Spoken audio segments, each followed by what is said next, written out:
Chapter 674. F***CK. Aren't you afraid of getting beaten up? Lu Cheng, who was supposed to be celebrating, was shocked by Coach Lu Yan's reaction.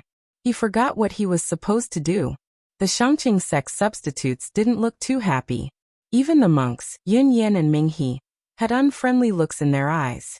If a fight breaks out, the referee won't be able to stop it. You're in your 40s or 50s and have seen all kinds of storms. Do you have to be so agitated? Look at Sister Ning and the Dragon King. They're just like kids. Lu Qing subconsciously complained. He turned his gaze and saw Empress Luo, Ning Zitong, walking back. He quickly went up to her and praised her with a smile. I thought you would lose that move just now, Sister Ning. Supported by her disciple, Guijie, Ning Zitong replied with a smile. I was waiting for that move of his. Otherwise, I wouldn't have lasted much longer. How did you know Peng Liyun would use that move? Lu Qing blurted out in surprise. Ning Zitong took a deep breath to cover up the pain in her body. She chuckled and said, given his personality, he would definitely use it unless he didn't fight or didn't gain anything. How could he resist not using it, trying it, and putting it into practice? Why does she sound so familiar? Lu Qing was shocked again. There was nothing wrong with describing priest in this way. But to say that everyone knew about it. Looking at Lu Cheng's dumbfounded expression, Ning Zitong half joked and half explained. Do you think we don't research our juniors' personalities, habits, and fighting styles? After confirming that Peng Liyun had a higher chance of winning, I started thinking about many things. I've eaten salt before. Anyway, I'm very knowledgeable. TSK, as expected of the previous mighty ones. Priest is being targeted. What a wily old fox. Lu Cheng was enlightened. Immediately, he had a question that he was too embarrassed to ask. What kind of personality do I have in the eyes of the older martial artists? What kind of habits do I have? What kind of fighting style do I belong to? At this moment, Ning Zitong was disturbed by Lu Yan's celebration. She glared at him. This person is really the same as before. Don't worry about him. If he gets beaten up later, don't worry about him either. All right.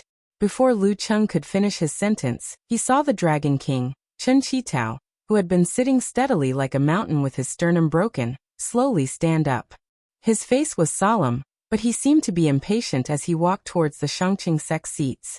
After this match, the Longhu Club's world's #1 title was in the bag. Chen Qitao stopped in front of Taoist Wuguang and cupped his hands.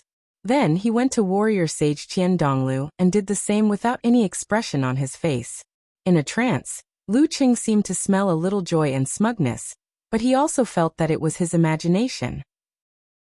If the Dragon King lost and the warrior sage came to greet him, he would definitely leave in a huff and wouldn't consider anything else. However, the warrior sage was not only lazy, he was also someone who cared a lot about his reputation and image. As he pondered, Lu Qing saw Qian Donglu return the greeting gracefully and say a few words of congratulations and modesty, even though his face was dark and gloomy. Excellence in one, complexity in a variety. Chen Qitao nodded slightly and didn't say anything else. He repeated his words, looked around, nodded in acknowledgement, and turned to leave. Lu Qing vaguely saw warrior sage Qian Donglu's forehead twitch a little. At the same time, he caught a glimpse of Coach Lu Yan celebrating in front of the Shangqing sect members. He paused in confusion and sized them up. He looked lost, as though he had forgotten his original goal. No one noticed that after the Dragon King cupped his hands, Taoist Wuguang let out a long sigh and slowly walked towards the passageway leading down the mountain. Lu Qing looked around, gathered up his mixed feelings of joy and emotion, and came to Peng Liyun's side. Before he could open his mouth, the young martial artist, who was always in a daze, said in a slightly confused tone, "That's right. I think I can win this match. Haha, this kind of Taoist is rare." Lu Qing almost laughed out loud. He replied seriously, "You're being targeted. Empress Luo is waiting for you to use that move." If only I had waited a little longer, perhaps the outcome would have been different. Compared to Ning Zitong, who needed support, Peng Liyun was at least able to walk and jump despite his serious injuries. He couldn't help but feel a little disappointed. Lu Qing couldn't help but grumble. "Why didn't you tell me that you've comprehended the forbidden sect, Shangqing chapter.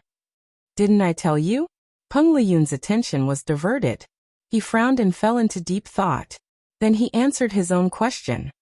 I was just about to type this a while ago when I suddenly thought of a recent astronomical discovery. That was it. Then, as usual, Lu Qing was about to complain when Peng Liyun retracted his thoughts and sighed with a smile. Otherwise, you would have left me in the dust. You created your own path, mixing martial arts and cultivation. After reaching physical invulnerability, you improved the fastest among the three of us. Lu Qing didn't hide his path from Peng Liyun and Renli. With their current status, strength, and insight, they would be able to hear and see something. So you succeeded in comprehending it? Lu Qing wanted to cover his face and sigh. Taoist is really hot on my heels. In today's match, Warrior Sage, who had the home field advantage, was indeed better than Dragon King. Wuguang Taoist was also slightly better than Empress Luo. Lu Qing was the only one who could beat Taoist by a little. Based on the analysis of the cards, the chances of Longhu's side winning were next to none. However, by relying on targeted arrangements and accurate judgment when Yin Yan gave up on Peng Liyun, Longhu still won by a hair's breadth in the end. I'm about to become the champion of my first top-level professional tournament? I'm about to become a member of number 1 in the world? Lu Qing felt as though he had just woken up from a dream. He was momentarily stunned.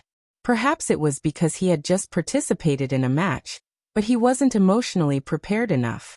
Since they were in someone else's sect, the members of Longhu Club didn't stay long. They quickly went down the mountaintop and met up with their respective assistants. You're so happy? Lu Qing glanced at Amon's expression and asked casually as he sat by the window. Amon didn't hide her joy. Smiling, she said, "Number 1 in the world. And we have a bonus. This isn't a small amount. No wonder." Lu Qing nodded in realization. No wonder you're happier than me. At this moment, his phone signal had been restored. He had received many congratulatory messages. In a flash, Lu Qing saw Yenjika, setting off firecrackers expression. You're the champion of your first top-level professional tournament. That's exactly what I thought. Lu Qing sighed while covering his face. I'm still a little dazed after just one match. Hee, you'll get used to it. There will be more in the future. Covering mouth and laughing expression, Yenjika replied. Tell me, have you ever dreamed of becoming the champion of a top-level professional tournament? Does this count as your first dream coming true? I have. But this time doesn't count. Wait until I become the main force. Clenching fist expression, Lu Qing replied. Yeah. Eyes shining expression, Yenjika replied. Then let me ask you, how does it feel to fight the warrior sage? I'm still a distance away from him. I'm thinking, could Priest be the illegitimate son of the warrior sage? They're really similar in some ways. Lu Qing snickered. He said he would use his left hand to fight me, and he really did use his left hand most of the time. Even if his right arm was injured, he still had a lot of options. It wasn't that the warrior sage's left hand wasn't powerful. It was comparable to other people's well-honed physical invulnerability secret arts. But there was no need to be so limited. Sex style, I guess. Yenjika replied hesitantly. She then asked with some doubt. What about fighting Taoist Wuguang? I always felt that this senior was nothing special. How did he become the leader of Shangqing sect, and a titled mighty one? Lu Qing recalled carefully and suddenly realized. He used the sword manipulation technique. He had the supernatural ability to make people forget and ignore him. I have to record it in my notebook. I almost forgot about it. Luckily, Kuku reminded him. He quickly pulled out his notebook, intending to write down what he had learned and experienced. So impressive. Oh right, what's with the notebook? You've never mentioned it before. Dumbstruck expression, Yenjika replied. Lu Qing scratched his head and smiled foolishly. I've mentioned it before. It's a notebook that records ordinary details. For example, things between us, the chat records I often send, and he even kept and collected these, much more detailed than me. Yenjika's mouth was half open and her eyes were shining. She said, Come let me appraise it. The couple reminisced about the sweet memories of the past. Their conversation wandered until the girl left for the summit. After chatting with Kai Zongming and the others for a while, Lu Qing put away his phone and looked out of the window. The mountains were clear and misty, surrounded by clouds. What a beautiful day. He couldn't help but sigh. The next step was to wait for Ku to return to China for the winter holidays. Chapter 675. After a short rest and stabilizing of their injuries, the Longhu Club members left the hotel in the coaster and began their journey back south. By the time they reached Huaqing, it was already late at night. It wouldn't be an exaggeration to say that it was the middle of the night. I'll sleep in the club's room tonight. Lu Qing walked out of the car and looked up at the sky. Dragon King, Chen Qitao, and Empress Luo, Ning Zitong, were both severely injured. They alighted at the club's affiliated hospital. Although their self-healing abilities were strong and they could recover quickly by themselves, as martial artists, they had to have enough self-awareness. That is, if they could recover a little earlier, they had to do so. If they could reach their peak condition a little earlier, they had to do so earlier. Accidents wouldn't wait for you, and neither would your enemies. Any mighty one with rich experience in war-torn zones understood this, including Chen Qitao, Geezer Shi, Lu Cheng, Peng Liyun, and Ren Li. Therefore, using modern medical technology to speed up the recovery of injuries was a natural choice. Even the proud and awkward Dragon King wouldn't reject it. Hearing Lu Cheng's words, Coach Lu Yan shook his head and muttered, "At times like this, I need the bed I'm most familiar with." With that, he got his personal chauffeur to drive the SUV over and drove away from the entrance. "All right, I'll get old Zhao to rest first." Almond turned around and jogged a few steps to inform the chauffeur, Zhao Zhenhua. "Let him give you a ride," Lu Qing instructed with a smile. "It's fine, I'll sleep in the club too. I have a room in the assistant team. It's already 2 in the morning. Instead of going back and forth, I might as well get more sleep." Almond was in a good mood. Lu Qing didn't nag her. After seeing that Guijia had also chosen to stay in the club, he passed through the guarded door and took the elevator to the 5th floor. He planned to tidy up and rest. Yan Zheka had just finished her dinner and was listening to the upcoming meeting. Lu Cheng, who was full of energy after a deep sleep in the car, suddenly felt a little bored. At this hour, other than a few night owls, no one he knew was active. Lu Cheng stood by the window and looked at the lake in the distance. He looked at the flashing neon lights and the quiet and cold darkness. For some reason, he felt like he was the only one sober when everyone else was drunk. Priest didn't relax at all. Instead, he used me as a small target and exploded with even stronger and more persistent motivation. This time, they were able to win against the High Clarity sect mainly because of luck. If their superclass Taoist Yuan Yin was not injured, everything would definitely be different. I did pretty well in this match and defeated the warrior saint, who only had a sliver of health left. However, the gap between us was still very obvious. He had to guard against arrogance and rashness, and continue to work hard. Lu Cheng was suddenly in high spirits. He picked up his phone and sent a message to his little fairy. "I slept too much. I'm going to train. I have a big goal. I want to catch up with the Dragon King and the Warrior Sage." After a while, Yan Zheka sent a smiley face emoji. "Does that mean we should get high?" Lu Qing couldn't help but laugh. He put away his phone, changed into his martial arts suit, and walked down the safety passage to the bottom floor. He passed through the cloister and arrived at the entrance of the volcano laboratory. There were people on duty 24 hours a day, which was the Dragon King's request. After keying in the password and going through the scan, Lu Qing entered this place that had a sci-fi feel to it. He instructed the staff to activate volcano mode. In one of the silver-white metal rooms, the heat was slowly eroding, gradually becoming scalding hot. Before long, the density of the air changed, causing the light to turn into a haze. Lu Cheng's long and deep breaths began to slow down. It seemed that he had to filter the air before he dared to let the air into his body to prevent it from burning his fragile body. Red and orange colors swam before his eyes. Lu Cheng felt as if he was completely engulfed in flames. His skin and pores were burning painfully. Invigorated, he activated Emperor Yen Force and controlled the flames around him. He tamed them like a child's toy and let them roam happily on his clothes. The temperature rose higher and higher until it reached a limit. Lucheng endured the burning sensation all over his body, got into a stance, and started practicing his punches and kicks. After the battle with the warrior sage, he realized that his opponent's ability to control the environment was very strong. Unlike himself, his supernatural ability and heaven and earth blessing were simply mixed together and didn't achieve the effect of 1 + 1 = 2. More importantly, the warrior sage had turned his own experience, thoughts, and understanding into moves that were closely connected to his surroundings. Therefore, it was mysterious and full of hidden changes. It was very much like the connection between man and nature. This is something I can't compare to him in. Apart from the training of my mind, I can't slack off in other areas. As he thought about it, Lucheng became more serious in his training. There wasn't a single drop of sweat on his body, because it evaporated as soon as it came out. After an unknown period of time, he finally felt tired. He stopped his training and turned off volcano mode from the inside. Not bad. He smiled and warmed up his punches and legs. He slowly walked out of the laboratory and saw Guojie outside. Guojie expected to see Lucheng coming for morning training, but she didn't expect him to leave. She was a little stunned and blurted out, "So early? You're pretty early too," replied Lucheng with a smile. She's indeed a martial arts fanatic. Just watching from the side made her work harder. Guojie frowned slightly and didn't say anything else.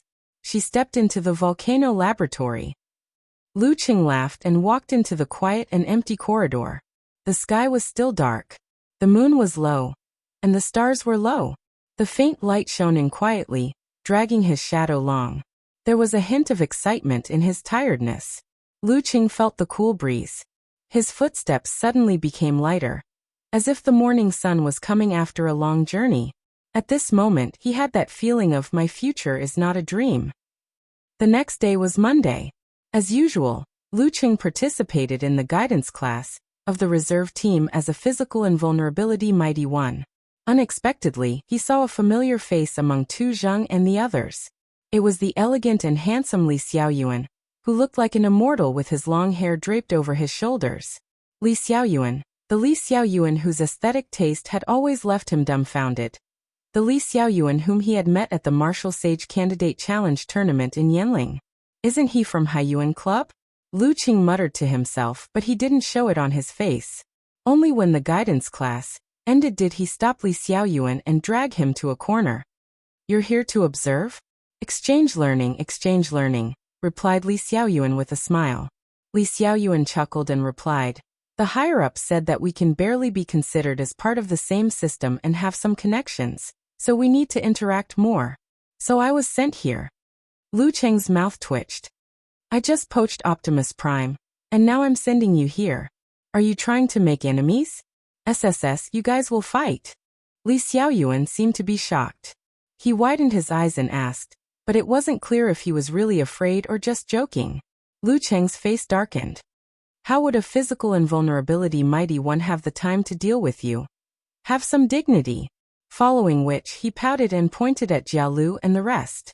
"I'm afraid the members of the reserve team will get hot-blooded." They. Li Xiaoyuan followed Lucheng's gaze, ran his fingers through his hair, and clicked his tongue. Then he replied with interest, "That's pretty good. Why does this guy look like he's not afraid of trouble? To think that he looks like Run Li, quiet and gentle." Lucheng took a deep breath, and invited Li Xiaoyuan out for seafood as a host. In a seafood restaurant that Lucheng had verified, Li Xiaoyuan was holding a mantis shrimp that was much bigger than a palm. He smiled and said, "I heard that there's a special way to eat this. You can use a pair of chopsticks to get rid of the shell. Isn't that simple for us?" Lucheng chuckled and pressed down with his finger. A faint purple line of fire spread rapidly, and the mantis shrimp's hard shell opened completely, revealing the plump and fair flesh. Lucheng stuffed it into his mouth. The light taste of salt mixed with the freshness and sweetness of the shrimp echoed perfectly in his mouth, making him sigh in satisfaction. This move. Li Xiaoyuan glanced at it and suddenly thought of something. Back then, in the Warrior Sage Challenge tournament, there was a mighty one with physical invulnerability in the first challenge tournament. I heard that they wanted you to be their guest this year? I don't think I'm available. Lu Qing shook his head and smiled. Actually, there are quite a few outstanding martial artists in the first challenge tournament. But that's it. Li Xiaoyuan shook his wrist and shook off the mantis shrimp's hard shell. He said as he ate. Yi Yaoting is still at 6th pin. She's the same age as me. Jiang Lan is also stuck here. It's impossible for her to reach physical invulnerability. I hope she can reach the inhuman stage soon. That guy who defeated you, Wang something, just reached 7th pin. Not bad. Speaking of this, he suddenly sighed with emotion. If I hadn't come to Guangnan to study, joined the martial arts club, and was not chosen by Haiyuan, I'd probably be like them now. It was really good back then. We were carefree all day long. Other than practicing martial arts, we also often caused trouble. When we were eating at the food stall, we had a group fight with some gang members not far from here. We beat them until their bones were broken. You don't look like a gentleman at all. Lu Qing was reminded of his college life and couldn't help but shake his head and laugh. Li Xiaoyuan also laughed and said, I've always been a person who doesn't talk nonsense when I can fight. Is this the gangster version of banished immortal? Lu Qing secretly complained. Then why did you go to Haiyuan? With your style, you should come to Longhu to practice the fire sect. Well, compared to a frontal attack, I prefer to attack from the side. Li Xiaoyuan answered frankly and self-deprecatingly. Lu Qing almost laughed out loud. He had a good chat with Li Xiaoyuan on similar topics. After all, they had known each other for a long time, and were both from the martial arts circle in the university. After eating and drinking, Li Xiaoyuan glanced at Lu Qing and tapped the rim of the cup. He sighed as if he didn't mean it. I hope I can make the great leap and reach physical invulnerability before you get the title. As soon as he said this, Lu Qing suddenly had a feeling that the bright moonlight had illuminated for years and illuminated countless different paths. At that time, who would have thought that he would meet Li Xiaoyuan in Guangnan today? One of them was at physical invulnerability and the other was at inhuman. Chapter 676. Touched by Li Xiaoyuan's hope, Lu Qing gave him his encouragement and blessings. The visit of a friend he wasn't familiar with but had known for a long time, as well as the miraculous fact that both of them were in the same circle, triggered his nostalgia for the past and the throbbing of his heart when he first stepped into the ring. It was a perfect reflection of last night's reinvigorated thought of, my future is not a dream. In such a state, he was in a good mood, a little tipsy like before he quit drinking. So much so that after sending Li Xiaoyuan to the apartment arranged by the Longhu Club, he even took a stroll along the bridge by the river. He even climbed up to take a picture of the dazzling city that never sleeps for Yanzhika. The next day, in the SUV heading to Longhu Club, Lu Qing sat upright with his eyes half closed, as though he was resting. Amin flipped through her notebook, glanced at Lu Qing and said softly, Mr. Lu, you have to go to the conference room on the 5th floor at 9:10 a.m. There are a few guests. What guests? Lu Qing didn't open his eyes, and asked calmly. Amin had already prepared what to say. Smiling, she replied, guests from 2 game companies. Lu Qing expressed his doubts with a single syllable. Why are the game companies looking for me? I have shares in them, the kind that belongs to the board of directors? It's like this. Amin explained with a smile. Your current endorsement contract and portrait rights are being handled by the foreign affairs team. They're going through the club's procedures. Recently, they've negotiated 2 game contracts. One of them is a console fighting game called The Great Martial Artist. They've spent a lot of money to obtain the authorization of most of the physical invulnerability experts.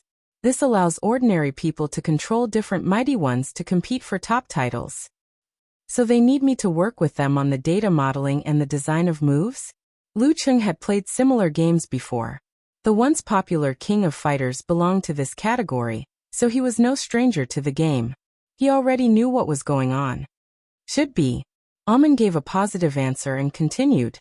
The other one is called League of the Strong. It should be a real-time battle game for mobile phones. Lu Qing nodded slowly and said, Then tell them in advance not to waste too much of my time. This kind of thing couldn't be done by an assistant. Okay. Amin replied calmly. After morning training and breakfast, Lu Qing changed into clean clothes and arrived at the conference room on the 5th floor on time. He saw the game company staff sitting on both sides of the table. "Good morning, Mr. Lu. Sorry for troubling you." One of the men wearing frameless glasses stood up and greeted him. "Of course." Lu Qing didn't put on airs. Smiled. "What do you need me to do?" "Actually, we have already built a model based on your recent few physical and vulnerability level battles, and recreated the effects. However, as you have participated in too few battles, we are afraid that we might overlook something. Therefore, we still have to trouble you to do a simple data collection. Don't worry, it won't involve anything too specific." The man wearing rimless glasses explained with a smile. "The other thing is the 3D model of your appearance and the design of the special celebration action." "No problem," said Lu Qing after a short pause. After a while, all the problems were solved. His unique celebration action was also set to a long howl to the sky, spurting the starry sky. When the other team had also achieved their goal, they didn't dare to waste Lu Cheng's time. They all got up and left. "Thank you so much, Mr. Lu. This is our internal test. Just treat it as a demo. If you're free, you can play a few rounds and give us your feedback. Especially the parts about yourself, so that we can adjust them in time." The man wearing half-rimmed glasses bowed and handed Lu Qing a disc. On it was written "The Great Martial Artist." From their previous conversation, he could tell that Lu Qing was a gamer. "We'll send you the demo as soon as possible," said the producer of League of the Strong. "Sure." Lu Qing took the disc and watched them leave. When the door was closed, the conference room was empty again. He was silent for a few seconds. Then, with great interest, he walked to the projection screen and inserted the disc into the mainframe. I wonder what level they've chosen for me." Lu Qing sat down cross-legged and watched the screen light up. The logo flashed. Soon he entered the selection interface and saw more than 100 avatars of physical and vulnerability experts. Unsurprisingly, he chose himself first. "This face looks a little stiff." Lu Qing curled his lips. Then he glanced at the screen and pressed the random button. After a series of flashes, the screen stopped at Dragon King. What a coincidence. Dragon King must be one of the strongest. Just nice to compare my situation. Lu Qing was delighted and began the battle. Damn, so strong. Even with my control, I still lost to Dragon King. It doesn't show the characteristics of my combination of martial arts and cultivation. No, I have to get serious. After 7 or 8 rounds, he suddenly raised his arm and waved his fist in excitement. On the screen, the Dragon King slowly fell to the ground with a bloody nose and a swollen face. Lu Qing himself was standing with a finger to his mouth. At this moment, the door of the conference room suddenly opened. Chen Qitao, dressed in dark green, walked in. His gaze was cast on the screen from a distance of about 10 meters. Lu Qing was stunned. "I didn't even notice someone approaching," as expected of Dragon King. Chen Qitao stared at the screen, and then slowly looked at Lu Qing. His expression didn't change, but his footsteps paused. "Would you believe me if I said it was random?" Lu Cheng's mouth twitched as he muttered to himself blankly. On the flight from Brutale to Huaqing, Yan Zheka put down her first-class seat and planned to sleep under the blanket. "When I wake up, we'll be landing soon," she thought to herself. According to her original plan, she was supposed to return to Xioshan and spend some time with her family before heading south. However, on the day of the ticket booking, she unexpectedly chose Huaqing. It must be because someone's willpower was too strong and produced a curse effect. Yes, that must be it. Yenjika muttered to herself. She began to empty her mind and fell into a deep sleep. After sleeping for an hour or two, she slowly woke up. She turned her wrist to look at her watch, then fell asleep and woke up again to check the time. After a few times, she adjusted her seat to a reclining position. She took out a book and flipped through it in boredom. The number of times she looked at her wrist became more and more frequent. After a while, she even picked up her backpack and took out some materials to pass the time. However, she couldn't fully immerse herself in it, and couldn't come up with an answer for a long time. Phew. She exhaled and looked out of the window. All she saw were the dark clouds and the light from the wings. It was peaceful and quiet. In the speeding silver-gray MPV, Lu Cheng had a piece of tape on his mouth. He looked like he was about to fall apart. Dragon King is so serious and violent even during sparring. He can't really care about that matter, right? Lu Cheng wanted to cover his face and sigh. He glanced out of the window and suddenly remembered something. He struggled to sit up straight and said calmly, "Ask old Zhao to drive to the nearest import and export supermarket." His parents bought groceries there when they came to Huacheng. Alman was stunned at first. Then she said, "Mr. Lu, what do you need? I can buy it. You don't have to make the trip." "It's fine. I'm bored at home every day. I need to go out for a walk." Lu Cheng smiled and rejected his assistant's good intentions. After some traffic jams, the MPV arrived at its destination. Lu Cheng put on his black-rimmed spectacles and a woolen hat. He walked to the entrance of the supermarket leisurely. Alman was stunned. After entering the supermarket, he found a trolley. Just like when he was in Connecticut, he strolled through the fresh section and other places. When he saw good ingredients, he would pick a few boxes. At the same time, he was thinking about what dishes to make and what ingredients and seasonings he needed. After strolling around leisurely, he pushed the cart full of groceries to the cashier counter. There were many old men and women in front of him. They turned back to buy other items and gave up on some that they decided not to buy in the end. After waiting patiently for a while, Lu Cheng paid with his phone. Carrying 3 big bags of food, he walked out of the supermarket quickly. He didn't look much different from the pedestrians, except that he didn't seem to use much effort. Alman sat in the car and happened to see this scene. For a moment, she couldn't believe her eyes. It was her first time seeing Mr. Lu like this. She didn't expect him to have such a side to him. Chapter 677. A little past 4 in the afternoon, Huacheng Heishui Airport, International Arrival Hall. Lu Cheng was in his usual disguise. With his hands in his pockets, he patiently waited for the arrival of the flight. From time to time, he would look up at the big screen to confirm the current situation of the plane and the exit. Time flew. When the app finally gave him a reminder, he changed his posture slightly and cast his gaze towards the exit. Although he knew he would have to wait for a while, he still scanned his surroundings. As he picked up his phone to reply to Yen Zhika's message, he sized up the front and reflected his surroundings. In less than 10 minutes, a familiar figure leaped into his eyes. The girl was wearing a pair of loose black casual pants and a thin white turtleneck sweater. Other than that, there was nothing else in her outfit. It was refreshing and simple. Compared to her schoolgirl look in the past, she seemed to be more intellectual now. When Lu Cheng saw Yen Zhika, she also noticed him. Their eyes met and seemed to be staring at each other. The corners of his mouth curled slightly. Lu Cheng took a few steps forward. With one hand he took his fairy's luggage and the 2 bags she was carrying. With the other hand he held her soft, slender hand. The entire process was so smooth and natural that it was as though he had practiced it thousands of times. Yen Zhika's body was relatively relaxed as she allowed Lu Cheng to pull her forward. After a few steps, her other hand quietly reached over and wrapped around the crook of her husband's arm. She leaned her body against it. Lu Cheng turned his head to look at the girl's delicate face and chuckled. "I won't be bringing you out to appraise the delicacies of Huacheng today. It's time for you to see my true culinary skills." Yen Zhika was dumbfounded. "My culinary skills have improved recently. I've learned quite a few new techniques," Lu Cheng explained with a smile. "Haven't you been practicing physical invulnerability secret arts for the past few months?" The girl had a "don't lie to me" look on her face. Lu Cheng immediately laughed.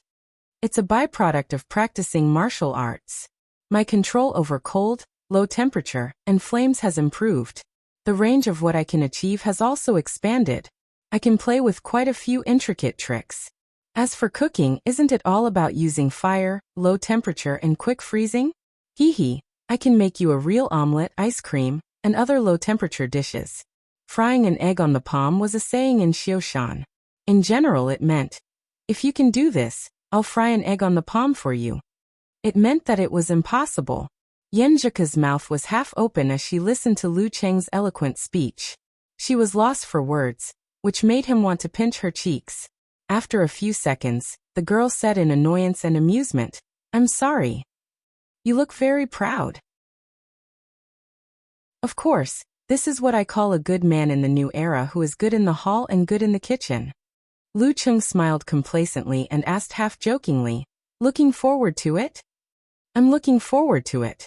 Yenjika rolled her eyes, pursed her lips, and nodded vigorously. The couple walked out of the hall and came to the parking lot. Amen was already waiting for them. Yenjika greeted her politely. After that, Amen didn't sit in the back of the SUV. Instead, she sat in the passenger seat and looked down, ignoring the chauffeur old Zhao. With a partition in front and back, Wuxia pulled Yenjika to sit down and let her lean on him. They talked about what they had seen in Europe for the past few days. He didn't lose his composure, just like when they were in Aunt Du's car in Connecticut City. Of course, Wuxia had been thinking about what to do when they arrived at the villa. Should I give Kuakabadan later? My eyes must be deep, my movements must be controlled, and not too intense. While he was thinking, the SUV turned into the villa area by Chape Lake and stopped at the door. After watching Amen and old Zhao leave, Wuxia unlocked the door and stepped into the house. His left foot was slightly hooked as he waited for the door to close. At this moment, he felt a grip on his arm. The beautiful face in front of him was enlarged, and there was a touch of warmth on his lips. Yenjika's heels landed on the ground. She looked to the side and walked to the living room. She raised her chin slightly and said, "Hurry up and cook for me." Wuxia touched his mouth and said with a smile, "Okay." After answering, he lifted the suitcase and said, "Put the things up first." "Okay." Yenjika looked around curiously, comparing it with her original design ideas and what she saw in the videos and photos. It seemed that without Wuxia's introduction, she could clearly understand the purpose of every room and the original intention of every detail. She was no stranger to it. In this wonderful feeling, she followed her husband to the second floor and entered the master bedroom. She saw the floor-to-ceiling window painted by the burning clouds, gorgeous and dreamy. She also saw the Chape Lake not far away, glittering with golden scales. "How is it? Isn't it beautiful?" Wuxia asked with a smile. Yenjika's various feelings were interrupted. She snorted and looked sideways at him. "I wanted to compliment you, but now I can't." She put down the suitcase and slowly squatted down. "Let me tidy up a little." After a few seconds, she felt something. She raised her head and saw Wuxia looking at her with a smile. "Why are you looking at me?" Yenjika asked in a sweet voice. Wuxia cleared his throat and smiled. "I'll never get tired of looking at you." Before she could scold him, he also squatted down and didn't look away. He smiled and said, "I'll help you tidy up." Yenjika seemed to be affected by his gaze and subconsciously looked to the side. She pushed Wuxia up and said, "You go and cook first. I'll be right down." "Okay." Wuxia also heard his stomach growling. Yenjika watched him disappear from the bedroom door. The dimples on her cheeks were outlined little by little, and the light in her eyes was overflowing. She lazily stretched her beautiful waist and quickly took out the luggage and sorted it. After doing all this, she strolled around the room, admiring every layout that had existed in her mind for a long time. After 2 rounds, she sat on the edge of the bed and lay on her back, letting her body be wrapped in the fluff and softness. She originally thought that she would feel a little unfamiliar and uncomfortable, and that she would need to spend a day or 2 to fully familiarize herself with the place. Who knew that this feeling was only a little, just like returning to the boudoir every winter or summer vacation. The smell of sunshine, the smell of oranges, so comfortable. I'm a little sleepy. I didn't sleep much on the plane. I'll take a short nap. I'll get up in 10 minutes, 10 minutes. In the kitchen on the first floor, the ice cream was covered in light blue crystals, and then a strong smoke came out, as if it was a fantasy. Wuxia looked at the meat roasted by the purple flames and couldn't help but look outside. He muttered to himself, "I've made a few dishes. Why hasn't Ka come down yet?" In confusion, he stopped preparing the next dish, cleaned up the mess, and returned to the second floor. When he arrived at the bedroom door, he saw the girl lying on the bed on her side. Her eyes were closed, her eyebrows were relaxed, and she was sleeping soundly. She fell asleep just like that. Lu Qing couldn't help but laugh and shake his head. Looking at such a sleeping beauty, he suddenly felt a little sleepy. He quickly turned his head and went downstairs. He put the cooked hot dishes into the steamer and adjusted the mode, so that they were in a warm state. As for the ice cream, he finished it in one gulp to prevent the quality of the ice cream from deteriorating. Silently returning to the bedroom, Lu Qing went to the other side and lay down beside Yanjika. Just as he came to a stop, the girl automatically turned around, wrapped her arms around him, and put her feet on him as if she was entangling him. Her breath was warm and sweet, and he smelled a fragrance. Lu Cheng's lips curved into a smile. His body and mind relaxed, and he quickly fell into a deep sleep. The next morning after a late dinner, Lu Cheng and Yanjika took a commercial car and began their journey to the Longhu Club. According to the plan, they would live as usual for the next few days. They would train in the morning and wander around Huaqing in the afternoon, experiencing different delicacies and specialties. At night, they might go out and look at the river of cars, or stay at home and burn their passion. When the last 2 rounds of the top professional competition were over, and the girl returned from Xioshan or Jiangnan, they would go on a road trip that they had prepared for a long time. What are you thinking about? In the exclusive lounge, Lu Qing noticed that the girl was a little lost in thought. Thinking about the dishes you made. Yanjika pursed her lips and smiled. You can be called the Ice and Fire Devil Chef now. After saying that, she pushed Lu Qing out and said with a half smile, half anger, Go train. You have to bring me around Huaqing in the afternoon. Okay. Lu Qing smiled and walked out of the lounge in high spirits, heading for the training ground. Watching him leave, Yanjika experienced the energetic state of her husband. He's quite hardworking. Cheng has to train, and I have things to do? I have important things to do too, so I won't be idle. The girl turned to Amen beside her, smiled faintly and said, Give me a copy of his relevant financial statements. Chapter 678.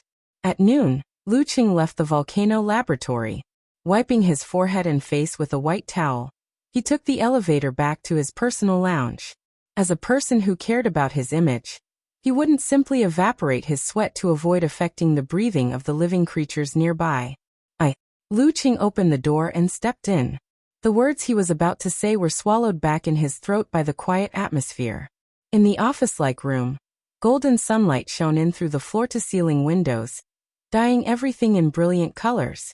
Even Yanjika's black hair was shrouded in halos, giving her the feeling of an oil painting.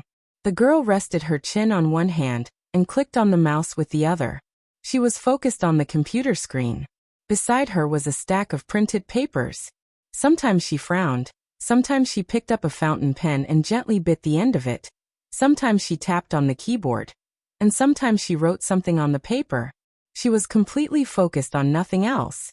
Even when she sensed her husband coming in, she only glanced at him with her beautiful eyes that were as black as ink. Lu Qing couldn't help but laugh. He sat on the sofa and didn't say anything. He quietly watched his little fairy girl work, watching her unconsciously biting the pen. After a long time, Yanjika suddenly let out a cry of ah, and looked up at Lu Qing. She asked in a daze, What? What time is it? It's almost 1. Lu Qing turned on the phone screen and glanced at the time.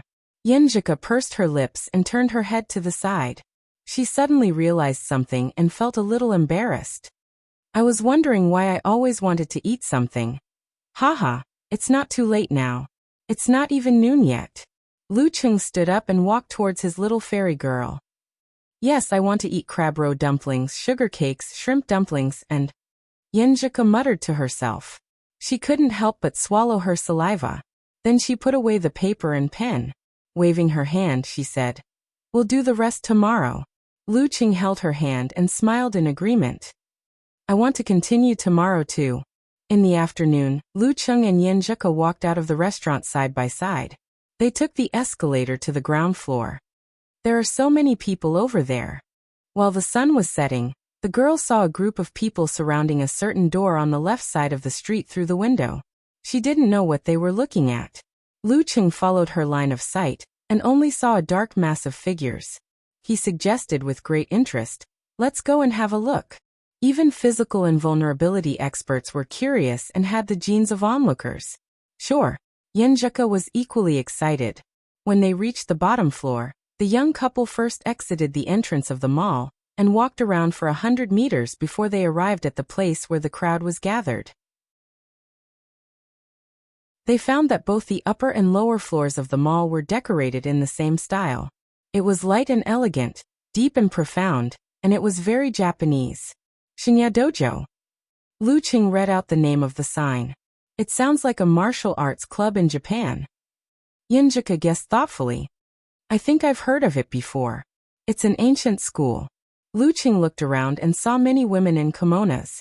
They stood side by side at the entrance, forming a beautiful scenery that attracted the eyes of passers-by. On the tables on both sides of the entrance were several katanas of different lengths. It's definitely a martial arts dojo. Lu Qing made a definite judgment. Yenjika's eyes turned up and suddenly laughed. Does this count as stealing our jobs? Go Husky kicked their dojo and smashed their cards. While the girl was putting on a show, Lu Qing just smiled and said, "It's nothing. Aren't there so many martial arts dojos in America? Didn't I train a group of Taoists?" Well, in this day and age, everyone likes novelty. Martial arts with exotic characteristics, unusual atmosphere, and a long history. It's hard not to be popular. Yenjika bit her lower lip and smiled with dimples. They chatted for a while on this topic. She pointed at the entrance and said, "Shall we go in and have a look?" "Forget it. If I go in like this, it'll be a challenge even if it's not a challenge. And it'll be bullying the weak." Lu Qing hesitated for 2 seconds. Yenjika puffed up her cheeks and nodded slightly. "You're right. Besides, there's nothing to see in a dojo that's open to the public." On the second floor of the Shinya dojo, a girl in a red and white kimono strolled to the window and looked out at the bustling business district nearby. She was a little over 160 centimeters, with baby fat on her face. Her eyes were clear and deep. She was none other than Kaori Karasawa, the successor of the Shinjai sect. "Kaori-chan, what are you looking at?" A girl with slanted bangs slowly approached Kaori Karasawa. Her facial features could only be described as clean and natural, but when she smiled, her eyes were curved and radiant. Kaori Karasawa held a sheathed tachi in her hand and replied with a relaxed expression. "Just by looking at this bustling city, there doesn't seem to be much difference between China and America, except for the language. But the unique feeling of walking is completely different. Do you Shinjai sect people speak so strangely? It feels like a real monk." The girl who asked the question smiled. "Let's talk about you instead. Why did you suddenly apply for a visa to come to China? Didn't you just enter the realm of God not long ago?" Kaori Karasawa scanned the streets and confirmed a few surveillance points. Suddenly she sighed and said, "I'm here to fulfill a wish. During the King of Youth Pro League, I clearly advanced to the inhuman stage earlier than China's Pengkuan. Yet I lost to him. It was partly because I didn't use a real weapon, and partly because he was indeed very strong. That time, I told myself to challenge him again with all my might. When I returned from the war-torn zones 2 months ago, I realized that even Pengkuan's speed of advancement had surpassed mine. I didn't want to wait any longer. I was afraid I would lose my courage if this continued. So, after I mastered all the sword techniques of the Shinjai sect, I immediately applied to come here." "Pengliyun, why didn't you go straight to Hudong?" asked the girl with slanted bangs with a slight frown. "I wanted to walk around for a while to build up my momentum." Looking down, Kaori Karasawa was stunned when she saw a familiar figure. It was Lu Qing with his black-framed glasses and dark beanie. Lu Qing sensed the pull of her aura. Lifting his head, he looked towards the window on the second floor, and met a pair of eyes that were as deep as an ancient well. Kaori Karasawa naturally gathered her momentum. Her mind was on alert as her right hand reached for the hilt of her saber instinctively. She was like a divine weapon sealed in a case. She had endured and waited for a long time, polishing her edge from time to time and honing herself. She was about to shine brightly and cleave the heavens. At this moment, she felt as though Lu Qing had disappeared. Before her was boundless darkness and majestic stars. If she got too close, she would melt. If she got too far, she would freeze. It was so vast, so magnificent, yet so dangerous and so terrifying. Kaori Karasawa felt as though if she were to strike with her saber, she would only be able to create a few ripples. It was just like how she used to train her swordsmanship under the stars. Her target could be a waterfall, a bamboo forest, or a boulder, but never the night sky. That would be a waste of energy and wouldn't be of any use.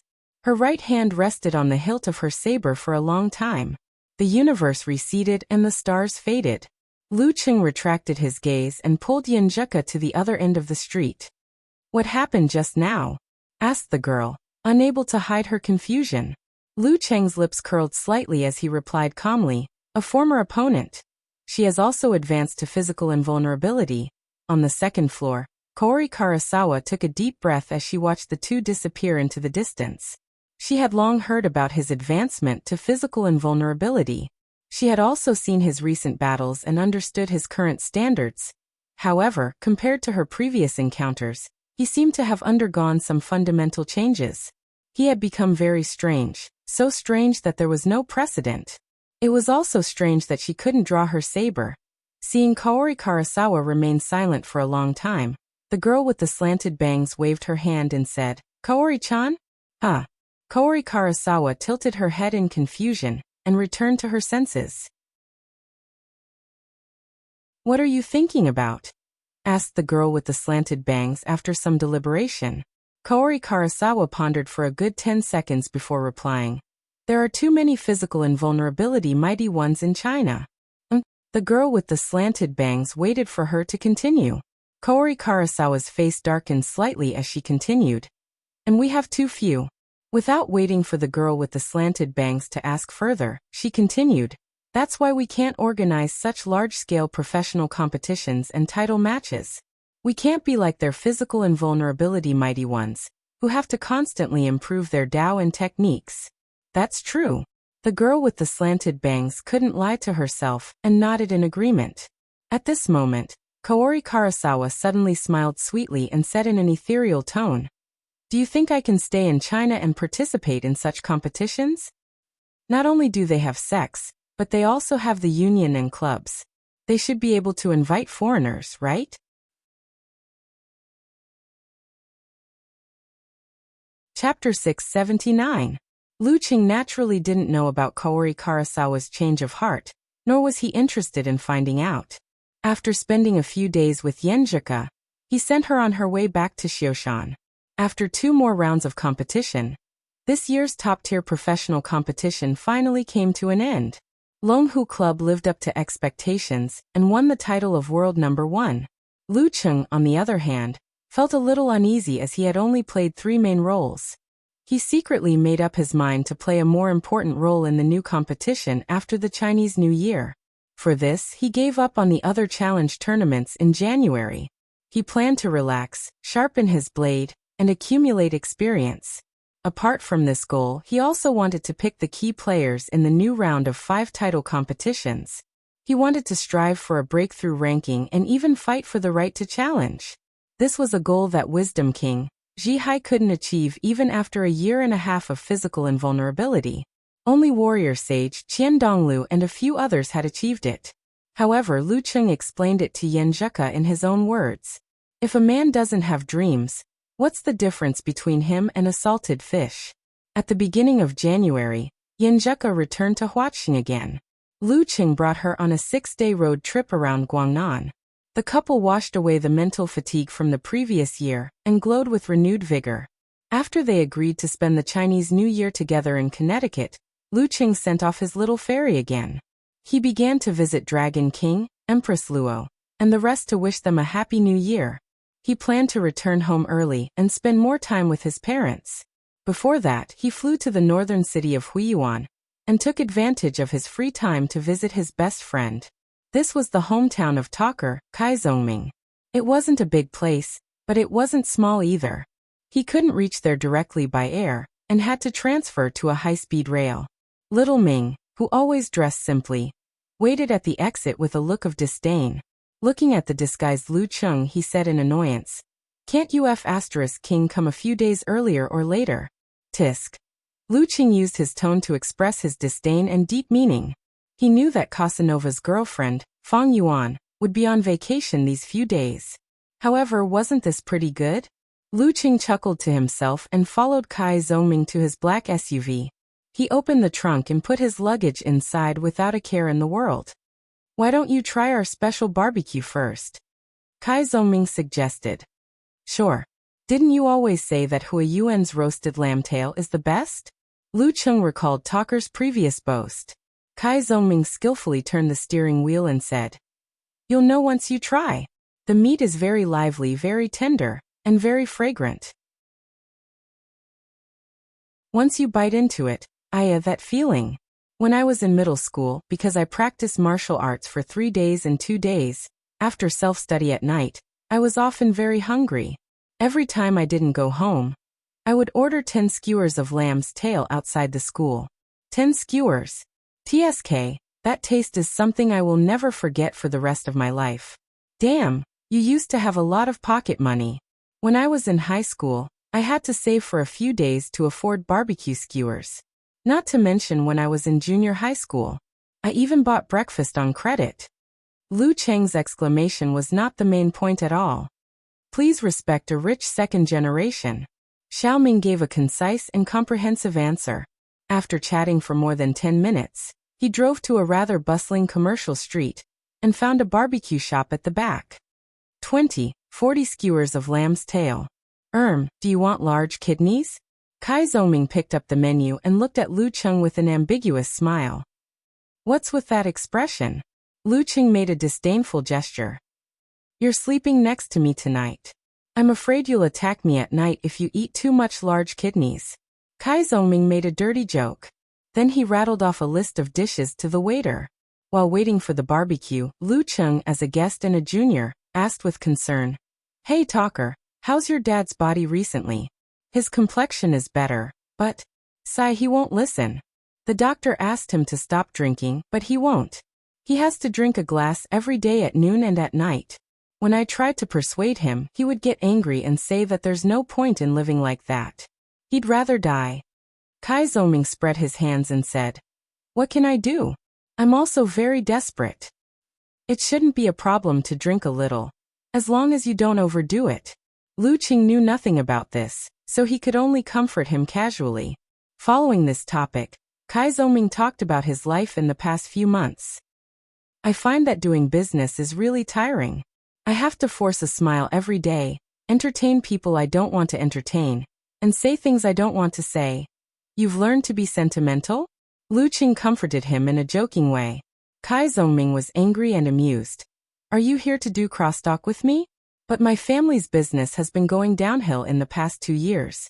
The whole industry is entering the twilight period. The smaller scale companies are going bankrupt one after another. I want to take this opportunity to slowly liquidate and let my relatives and friends understand the direction of the wind. They can quit. If they want to take over, I can directly transfer it to them. What about after that? Wouldn't you be unemployed then? Lu Qing teased. Cai Zongming snorted and waved his hand heroically. My family is still strong. Did you see that commercial street just now? 1/3 of the shops are ours. Damn. Lu Qing laughed and said, Then should I call you Cai Bancheng? Can't you count? It's obviously only 1/3. Little Ming retorted. Then he sighed with emotion. Then I'll be free and easy. I'll continue to practice martial arts while doing live streaming. I can live at home for half a year and stay in the capital for the other half. Live streaming. Lu Qing caught the keyword and asked in confusion. Cai Zongming laughed and said, I've been watching live streaming of martial arts competitions on the internet recently, and found that many commentators are not only bad at martial arts, but also boring. So I just casually made a live streaming room, and plan to show them what professionalism and style are. Haha, then I'll help you with a small advertisement later, Lu Qing said with interest. Cai Zongming hurriedly waved his hand. No, not at the moment. Why? Lu Qing was surprised. Cai Zongming answered with a serious face. I want to rely on myself to try. Without waiting for Lu Qing to speak, he pointed to himself and said, Do you see my handsome face? This time I want to rely purely on my own talent. This kind of pain is not something an ordinary guy like you can understand. Get lost. Lu Cheng and Kai Zhongming looked at each other and laughed together. After laughing for a while, Little Ming wiped the corner of his eyes and said, "To be honest, this is just for fun. If there is a need in the future, we'll talk about it." At this time, the first batch of skewers was served and the two began to eat. After eating and drinking, Lu Qing praised the sheep's tail, while walking with Kai Zhongming in the commercial street to digest the food. Here, the place where I started to practice martial arts. While walking, Little Ming pointed to a martial arts dojo by the street. The name of the dojo was, as expected, ordinary. It was called Huiyuan Stars. When the kidnapping happened, Lu Cheng recalled the conversation in the past. Yes. Kai Zhongming smiled and said with half emotion and half longing, "Every time I pass by here, I think that if I'm really free, I'll still try to practice martial arts. Not necessarily on this path, but at least I'll have a taste of the dance stage. Otherwise, I won't be satisfied." Damn it. What do you mean by round and bright? You make it sound like a man can get pregnant. Lu Cheng's mouth twitched and said, "Talker, I think you shouldn't do a live broadcast as a commentator. Do a live broadcast as a crosstalk. Yes, you'll definitely be popular." Just as Kai Zhongming was about to reply, an old man in a black woolen coat walked out of the dojo. He was about 60 years old, still had black hair and looked hale and hearty. If not for the obvious wrinkles on his face, it wouldn't be an exaggeration to call him middle-aged. Zhongming. The old man glanced over and was stunned for half a second. "Hello, Coach Yu." Little Ming greeted with a smile. Then he lowered his voice and said to Lu Cheng, "I'm the martial arts initiation coach." Old man Yu walked over with his hands behind his back.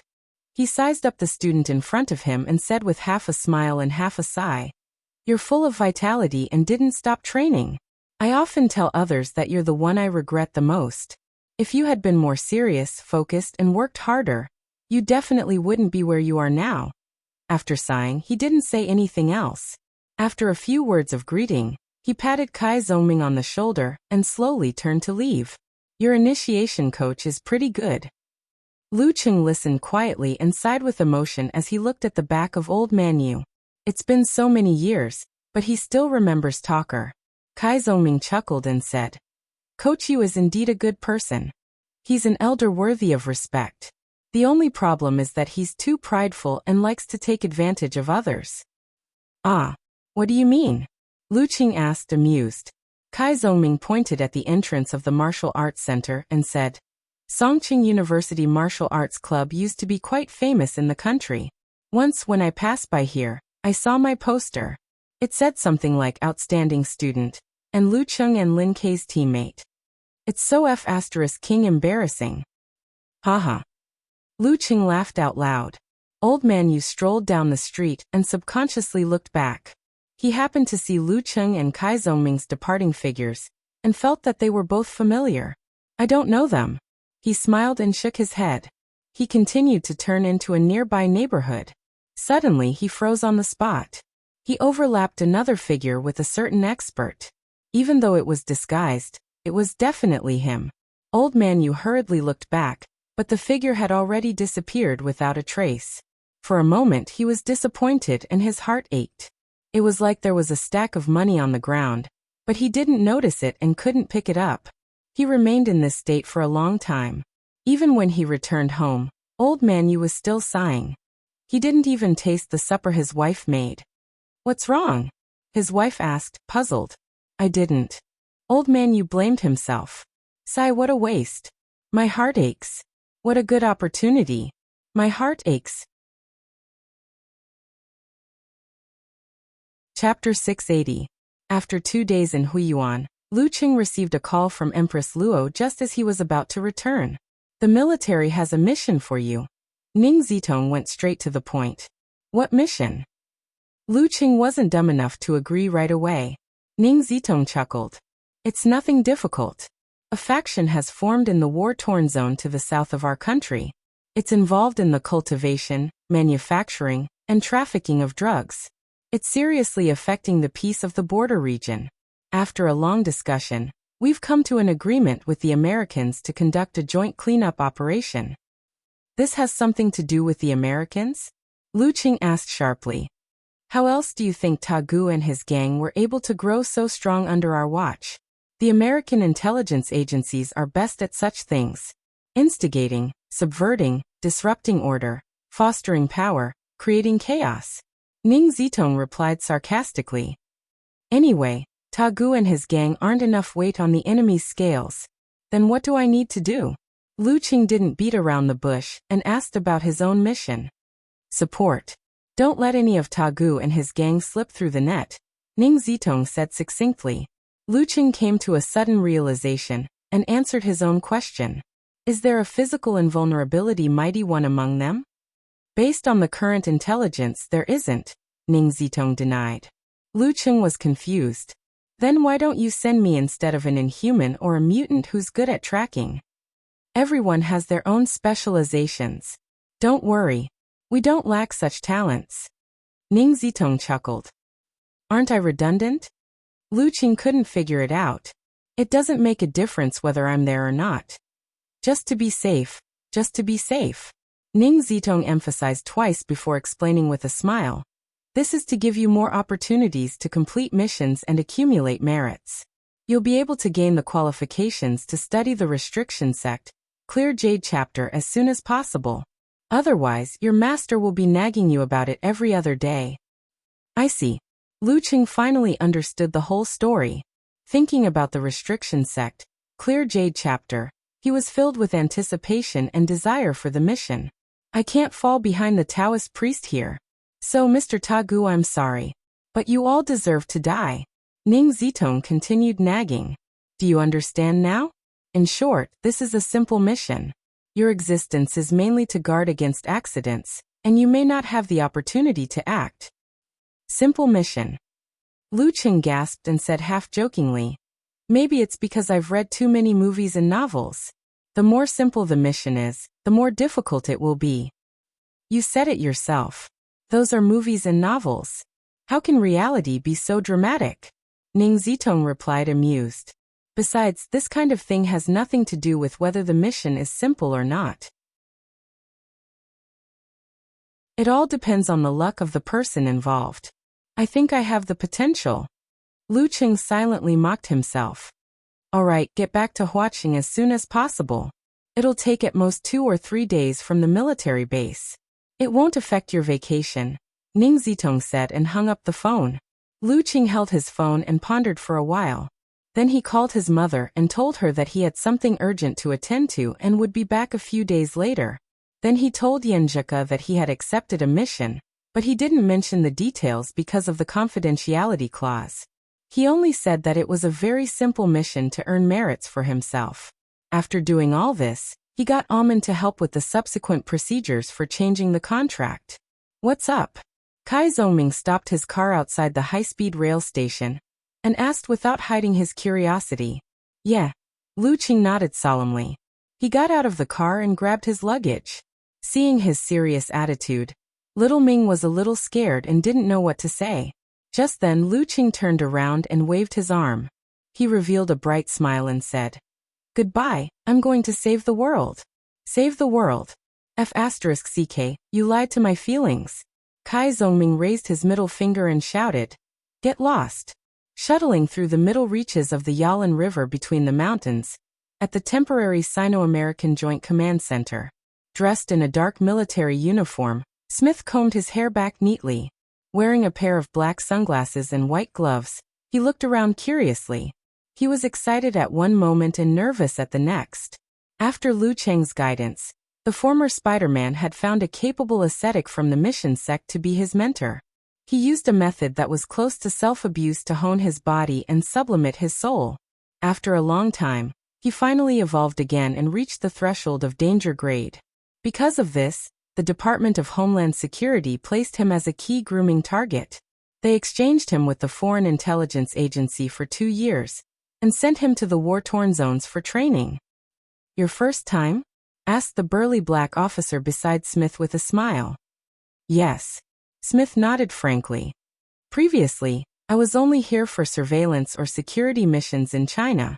I've only been here for a week. The black officer extended his arm and patted him on the shoulder.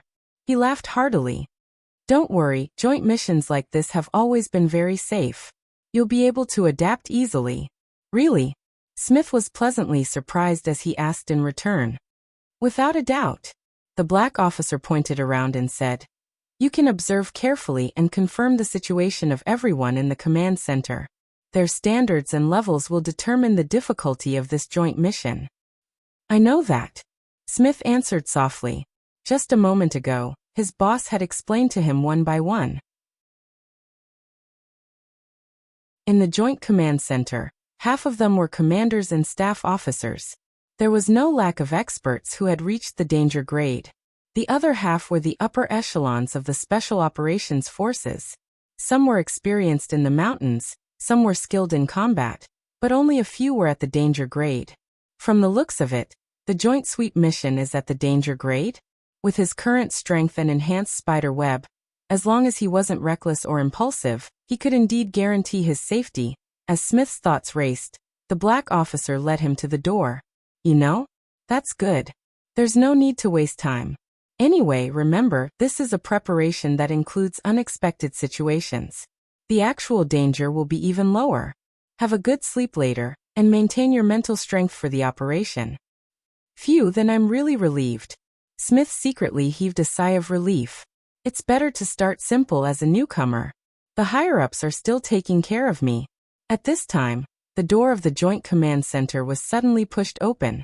A few Hua nationals swarmed in from outside. The figure of the leader suddenly jumped into Smith's eyes. The lines of his facial features were firm, his eyes were dark and deep, his hair was cut short, and his appearance was ordinary, but he had a steady and intimidating aura. This figure was so familiar that Smith was stunned on the spot. A few words suddenly appeared in his mind. Lu. Terror grade. Troublemaker. Terror grade. Again, oh. Smith stared blankly and silently muttered in Hua Nation. Motherf asterisk cur. P.S. It's a bit of a language block. Chapter 681. When Smith saw Lu Cheng also noticed him. Slightly surprised, Lu Cheng greeted him. I didn't expect to see you here. Spider was transferred to the war-torn zones. And he was dressed like a dog. Smith's lips twitched, and he smiled bitterly. Lu, I should be the one saying that.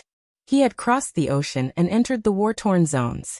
How could he be related to this troublemaker? Lu Cheng chuckled when he heard the resentment in Smith's voice. In China we call this fate. My Chinese teacher told me that there's a type of fate called ill-fated, Smith muttered. Spider, you have a talent for crosstalk too. Lu Cheng was at a loss for words, not knowing how to respond. Since the Joint Command headquarters was a public place, it was best not to show too good of a relationship. Otherwise, people might think that something was amiss with the surveillance. He didn't say anything else and just nodded. After the small talk, he was introduced to the American higher-ups and the Special Forces members who would be working with him later. Who is he? Dwayne looked at Lu Cheng's back and asked Smith in a low voice. Judging from the way he was surrounded, he must be of high status. You don't know? Smith asked in surprise. Dwayne's dark face reddened slightly as he rubbed his hands together in embarrassment. I've been in the war-torn zones for 3 years. The information I receive from the outside world is filtered. Smith pondered for a few seconds. To put it simply, he's a newly promoted terror grade expert. Terror grade? Dwayne gasped. The higher-ups don't seem too optimistic about this mission. He was full of confidence, but now he couldn't help but feel nervous. But I don't think we have any terror grade experts here. Smith calmed down and noticed something that didn't make sense. Indeed, China's judgment of missions is different from ours. They're always too cautious. Dwayne nodded thoughtfully, his heart slowly calming down. He trusted his comrade of 3 years even more. This was the reason why he was able to survive until now. Without waiting for Smith to speak, he smiled. Do you know him? He went to Connecticut before. I was in charge of surveillance. He was only a danger grade expert, so we communicated, Smith answered frankly. That means you're friends. Smith, you should be happy. If anything happens, he'll definitely choose to save those he's familiar with first. You'll be very safe. Dwayne said, half in awe and half in envy. Logically speaking, that's not wrong. The corner of Smith's mouth twitched. But you have to know that Lou is a troublemaker.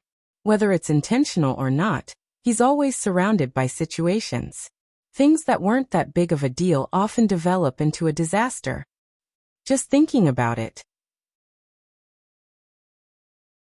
Although there were some things that he was happy to see happen and even took the initiative to participate in, it still proved Lu's ability to cause trouble. Well, in Chinese it was the ability to cause trouble. What is the Hua Nation military thinking? Dwayne was shocked again. In the world of supernatural abilities, lowering the coefficient of misfortune and increasing the coefficient of luck was a necessary preparation before every operation. Who knows? At this point he suddenly froze and asked with a frown, "Buddy, what did you just say?" People like him should be excluded from all operations. Dwayne was baffled. The first sentence, Smith said in a deep voice. Dwayne thought for a few seconds. You'll be very safe. If anything happens, he'll definitely choose to save those he's familiar with first. What are you trying to ask? You mean I'll go with him? Smith couldn't help but raise his voice. Dwayne looked at him sympathetically. You don't know? You've been included in the list of people working with the Chinese. Smith's calmed heart was in turmoil again. He almost blurted out a curse, but in the end, it turned into a long "oh." After visiting the Joint Command Center, Lu Cheng received the plan for Operation Dawn. It was divided into 3 steps. First, they would use the preset field airfields to bombard Tagu and his gang's territory and destroy their effective defenses.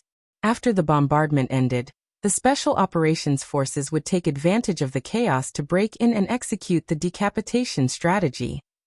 They would try to capture or kill Tagu and the other main leaders and disrupt their command. After the decapitation strategy, the ground forces would close the net and clean up the rest. Such a battle plan was straightforward and easy to understand, which corresponded to the simplicity of the mission. As for Lu Cheng, he was only required to participate in the second step, which was to prevent accidents as an assistant. In a 3-story building hidden by the mountains, Tagu, who had dark skin and a thin body, fell into a long silence as he rubbed the jade ring on his thumb. He was a mixed blood of Miluo and Xinxiang. He had made a name for himself in the war-torn zones with his courage and fearlessness, becoming a warlord and an internationally renowned drug lord. If not for his injuries and lack of timely treatment, he would have been at the inhuman level. Have you made up your mind? Beside Tagu, in addition to his 2 trusted mighty ones, sat an old man in a black jacket. He had a sallow face, dark eyes, and a dangerous aura.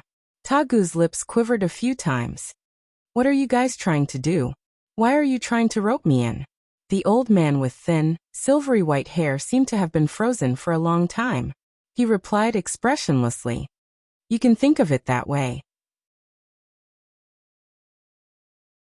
The war-torn zones, the war-torn zones they're talking about, have a number of mighty ones of physical invulnerability secretly forming an alliance. Some were born and raised locally, while others have betrayed their original countries and want to stay here for a long time. Our goal is to make the war-torn zones truly belong to the war-torn zones. We will bring order back to the land. Of course, the prerequisite is that we are the rulers. You have ample funds and external trade channels. These are all what we need. That's why I'm here to help you and bring you out of danger, as long as you agree to submit to me. After hearing that, Tagu fell silent again. Countless thoughts were running through his mind, but he couldn't make up his mind. Just then, a deep and loud buzzing sound came from afar. It gradually grew sharper, followed by a series of terrifying explosions. Boom, boom, boom. As the building shook, Tagu stood up abruptly with a look of fear. In an instant he made up his mind. He looked at the old man and said, I promise you. His wife and confidants had already packed their luggage. The chains that hadn't been fully tightened flashed with the glow of gold and guns. After the blanket bombardment, the special forces passed through the smoke and flames and entered the core area of Tagu's faction. They split into small teams and headed for different targets. Lu Qing was undoubtedly in the team heading for Tagu's residence.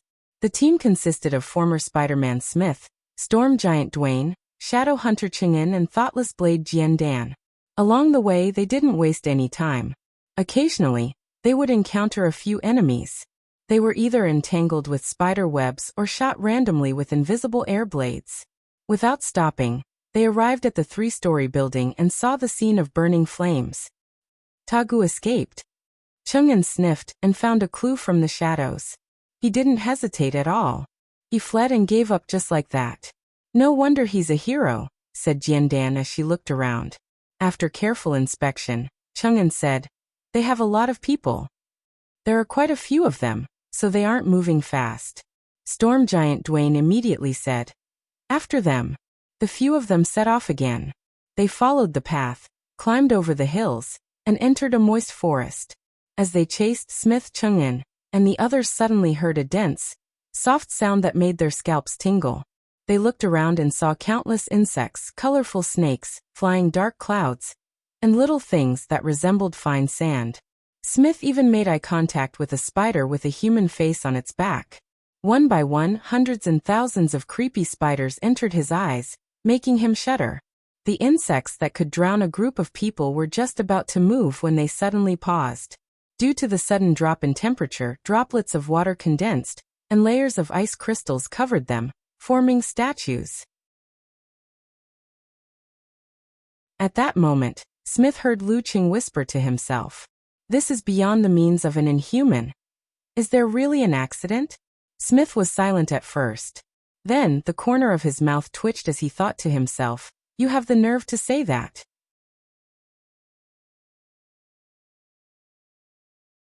Chapter 682. The cold wind whistled, blowing in the tropical jungle, causing the trees to form strings of frost.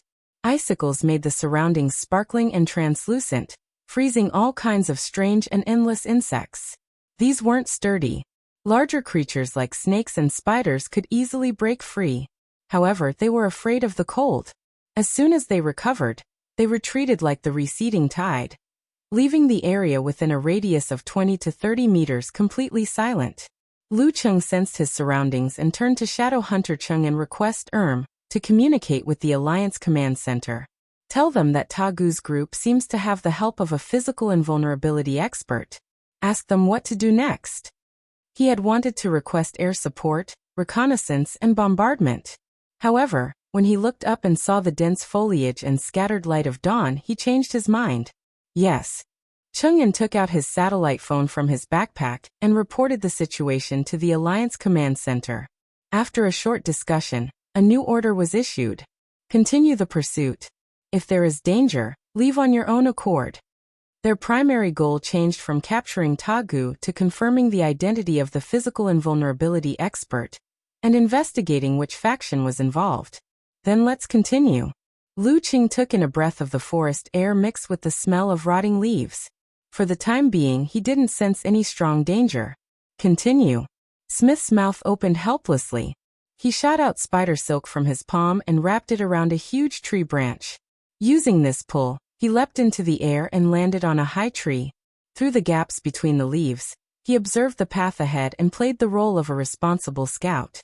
There are no enemies within a radius of 300 meters. Smith concluded. In the forest, with his eyesight, this was the best he could do, even from a high vantage point. Lu Qing watched with interest as the spider became more and more professional. Under Chang'an's guidance, the spider sped up the pursuit. At a place not too far away, Tagu's face was gloomy as he followed the sallow-faced old man in a short black coat. He ran straight and turned at times. Due to the presence of non-combatants, even if they were carried by their trusted subordinates, the team's speed was greatly reduced. This made Tagu very uneasy. His gaze swept across his wives and young children. Gradually, a fierce look flashed in his eyes. Just then, he saw the old man with thin, silvery white hair suddenly stop in his tracks. He turned his head in surprise and looked diagonally behind him. "What's wrong, Mr. Talon?" Tagu asked in shock. The old man Talon's already stiff face became even more rigid as he replied in a slightly heavy tone. "The setup I left behind was dealt with in less than 5 seconds.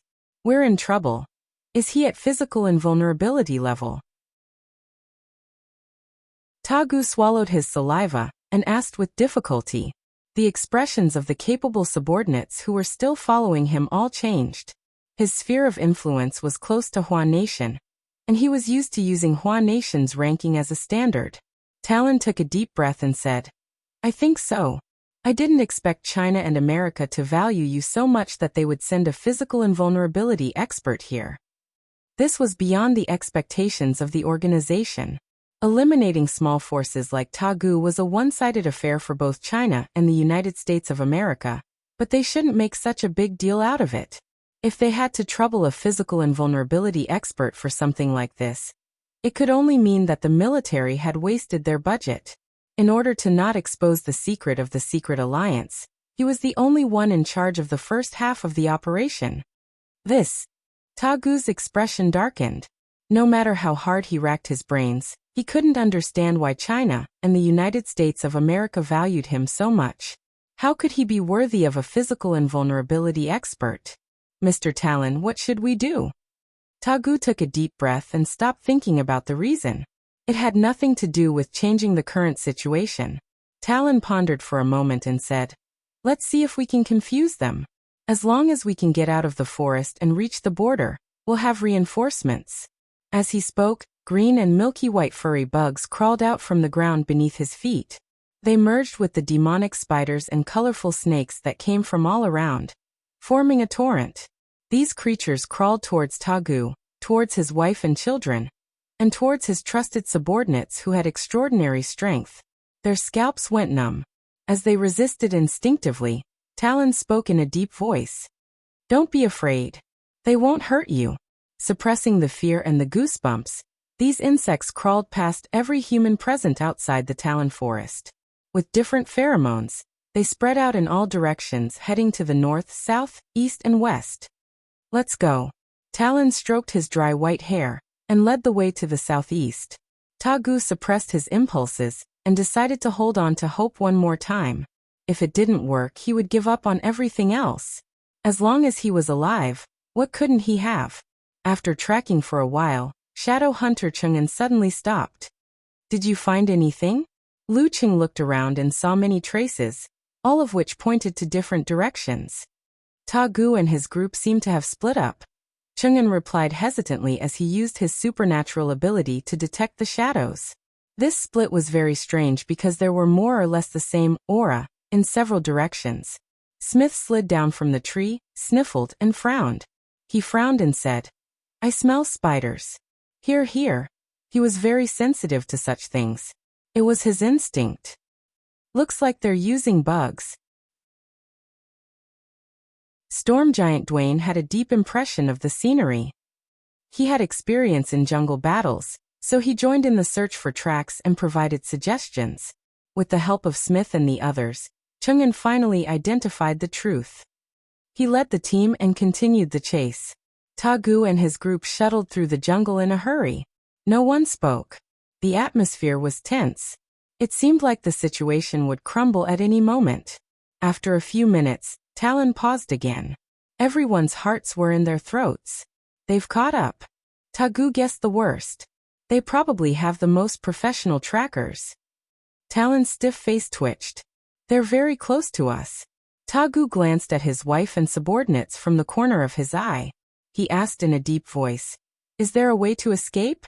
If I'm the only one with them, is there a chance of escaping? Talon was silent for a moment. Then he said solemnly, We have to strike back and set up an ambush to deal them a heavy blow. That will make things easier. If they were to just escape, he might not be able to outrun the enemy since he wasn't known for his speed.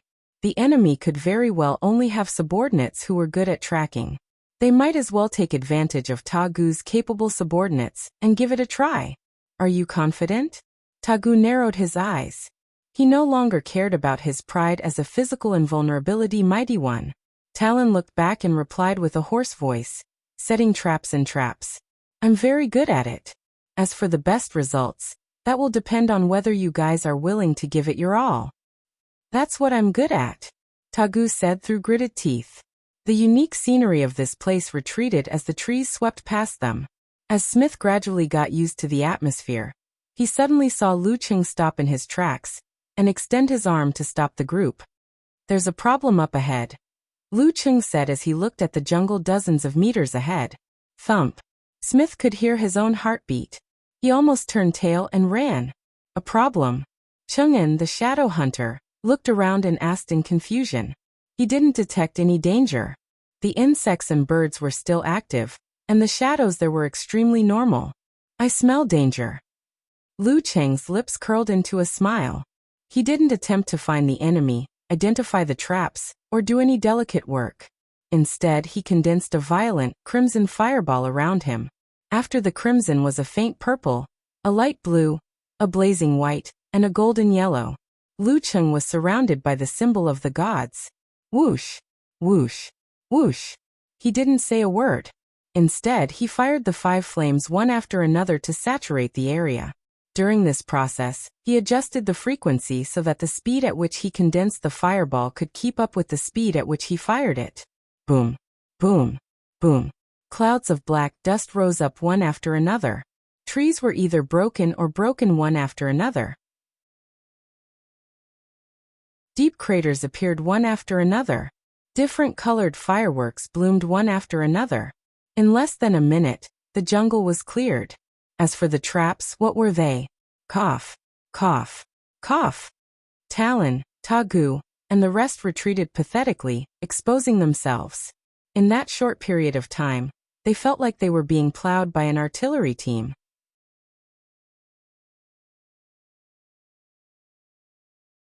Chapter 683. As soon as Tagu and the rest appeared, Lu Cheng's gaze locked onto the sallow-faced old man in a black short-sleeved shirt. The aura of an expert told him clearly that this was a strong opponent of physical invulnerability. What made him even more certain was that he wasn't in the photos of Tagu and his gang that the Joint Command Headquarters showed to the Special Ops members. As these thoughts flashed through his mind, the faint purple fireball around Lu Cheng whizzed past Talon and Tagu, landing in the direction they were trying to escape. At the same time, he gave Shadow Hunter Cheng-en a look, telling him to follow the predetermined procedure. Cheng-en got the hint. He opened the side pocket of his tactical backpack and took out a small professional camera. According to the Joint Command Headquarters instructions, they had to record the enemy and leave behind reliable information for later identification. After all, Lu Cheng couldn't guarantee that they could capture a physical invulnerability expert. At this level, it was easier to win than to kill a physical invulnerability expert if they didn't gang up on him. Capturing him alive was almost impossible. Boom! Purple flames rose into the air, and dust turned into clouds. The terrifying explosion made Tagu and the rest stop abruptly and turn around. The blossoming light overshadowed the morning sun that had lost its cover. It illuminated Talon's appearance extremely clearly, revealing every hair on her body. Snap! Just as the light receded and the flames were still flickering, a sudden flash of light entered Talon's eyes. His pupils shrank slightly as he saw the skinny enemy holding the camera. "I've been photographed." A similar realization flashed through Talon's mind, and a strong murderous intent surged. As a physical invulnerability expert, he was well known in the war-torn zones, and even in the intelligence agencies of the entire world. Even if he disguised himself slightly, he would still be exposed. This way, China and America would be able to determine who was interfering with their operations, and who was harboring ill intentions towards them. Although this could be explained as his personal actions and cover up the existence and true motives of the organization, it was still easy to leave behind problems. As long as they had their eyes on him and were on their guard, it was inevitable that they would investigate the mighty one who was on good terms with him. During this process, no matter who it was, the slightest carelessness could lead to the appearance of a secret alliance plotting against the master. This would lead to more specific suspicions. With the power of China and the United States, at this point, it would be difficult for paper to contain the flames. Therefore, the best solution was to kill the tracker and destroy the camera, not letting a single witness return. However, Talon's murderous intent was immediately doused with cold water. He hurriedly pulled Tagu and dashed 30 to 40 meters to the left. Boom! Boom! Where the two of them were originally standing, Light blue and blazing white flames surged and expanded. The flames ignited the broken wood and left a deep charred crater. PFFF. One of Tagu's trusted subordinates, who only had time to jump to the side, was hit by the air blast and burned by the flames. He couldn't help but spit out blood. He fell to the ground and writhed in agony. It was obvious that he was not going to survive. If it wasn't for the fact that his strength was pretty good, and that he had been tempered for a long time, it wouldn't have been strange for him to be smashed into pieces at such a distance. Talon didn't dare to stop. Pulling Tagu along, he kept turning and changing positions. He tried to break through the encirclement a few times, but each time, he was blocked by the cannon fire. At this time, he also clearly saw the appearance of the leading enemy. His heart immediately thumped, and he felt as if something was slowly sinking down. China's Lucheng. After forming a secret alliance and forming an organization, the most common thing they did internally was exchange information. Therefore, Talon was no stranger to physical invulnerability experts from other sections. He quickly identified the other party. Among the descriptions of Lucheng, there was one line that caught his attention the most. He has the supernatural ability to predict danger and reflect curses. As a physical invulnerability expert who had reached his current level through witchcraft, he hated and feared such opponents the most. This meant that half of his innumerable strange techniques would be nullified, or even more. Of course, he knew that there was a limit to any supernatural ability. The other party might not be able to completely counter his curses. However, he didn't want to verify this conjecture unless he had no other choice. What if he was wrong? What if he was really reflected? That would be equivalent to giving up an arm and adding a leg. He might even die here. Talon was born in the war-torn zones, grew up in the war-torn zones, and was strong in the war-torn zones. He had experienced many dangerous situations. His thoughts ran wild, and he made a decision without hesitation. Run. Run as fast as possible. Run with Tagu. But before that, he had to kill Tagu's confidants, wife, and children. They had heard about the secret alliance. As for the jewels, gold, and bearer bonds, he could only give them up and see if they could distract the enemy. He would deal with the hidden dangers later. Only by staying alive could he talk about the future. Thump. Taking a step forward, Talon was like a weightless black cloud. Lifting Tagu, he deftly avoided the light blue and crimson fireballs. Just then, he saw a few strands of spider silk fly past from the corner of his eye, wrapping around a huge tree that had been snapped in half. Following that, Smith, in his American military uniform and neatly combed hair, leaped into the air. With one hand, he created a spider web to envelop Tagu's wife and children. With the other, he took a picture of Talon and recorded his side profile. I feel like a monkey being watched by a crowd. Being treated in such a manner, Talon was enraged. He suddenly shook his right hand and shot out a ball of grayish-white fog. This cloud of fog didn't move slowly like its counterparts. As soon as it formed, it pounced on Smith, forming blurry eyes, ears, mouth, and nose. It was as though it had grown a human face. Before the fog even got close, Smith felt as though he had fallen into an ice cave. His body was cold and stiff, and even his reactions were slow. An indescribable fear filled his mind. It was as though he had just witnessed the most terrifying thing in the world. His life was slipping away. At the critical moment, his vision blurred and he saw Lucheng in his navy blue martial arts suit. He saw the faint purple fireballs hovering above and behind his head. The purple was so heavy and scorching that it distorted the air around it and absorbed the surrounding flames. It was like a true god high above, or a sun emitting endless light and heat, quietly looking down on the earth. As soon as the grayish-white fog with the human face approached, it sizzled like snow melting under the scorching sun. It seemed to let out a scream and struggled wildly. However, it was quickly enveloped by the gathering flames and disappeared without a trace. As the chill faded, Smith felt blood flowing to every corner of his body again. Ah, ah, ah. At this time, screams drilled into his ears one after another, and extremely horrifying scenes were reflected in his eyes. Tagu's confidants, wives, and children were either stunned on the spot. Insects of various colors swarmed out of their eyes, noses, ears, and mouths. Their bodies turned black, and their hands madly clawed at their faces, forcefully pulling out their eyeballs. Some of their skin instantly dried up, revealing their white bones and flesh mixed with foreign objects. All of them were in a pitiful state and had died mysteriously. When the insects, snakes, and spiders were crawling over their bodies to collect their pheromones, the battle-hardened Talon had secretly prepared for the worst possible situation. Killing was a common occurrence for him, and he could always come up with new ideas. While Lu Cheng was saving Smith, Talon activated his plan. Then, with great confidence, he carried Ta Gu and ran into the depths of the forest without waiting to see the results. Whoosh! Talon exerted force with his heels and crossed the open space, avoiding Lu Cheng's golden fireball. Just as he was about to continue running, the golden fireball suddenly exploded slightly. It drew a beautiful arc in the air, forcibly changed its target, and shot back at him again. Marks appeared on Talon's calves, as though dozens of snakes had coiled around him. Poof! With the momentum behind him gone, he strangely changed directions and let the golden fireball fly into the dense forest, creating a mess. As soon as Talon moved, Lu Cheng moved as well. He threw a punch with his right fist from a few hundred meters away. Pores on his back and legs opened up, spewing out light blue flames.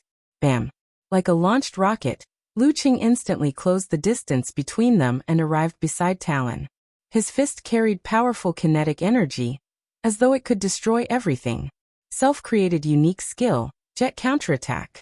If he hadn't cleared the area with the cannon fire, he wouldn't have dared to use this move. That would be knocking into trees continuously, giving his enemy a chance. In Talon's eyes, the shadow grew rapidly.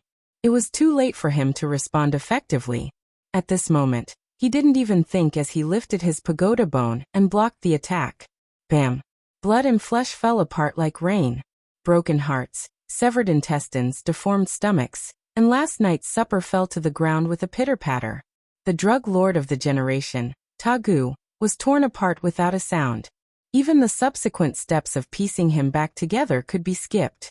Using Lu Cheng's momentum, Talon slid backwards at high speed. During this process, black fog rose from his body. Dense protrusions wriggled under his skin. His hair grew rapidly like vines that had lost control. His skin turned grayish-white and lost its luster. However, it gave off an unusually strong feeling. He suddenly raised his head, his eyes glowing with a ghostly green. His fingernails were like short swords, the color of gold and iron. The ends were dyed black. P.S. Happy Mid-Autumn Festival and a happy reunion.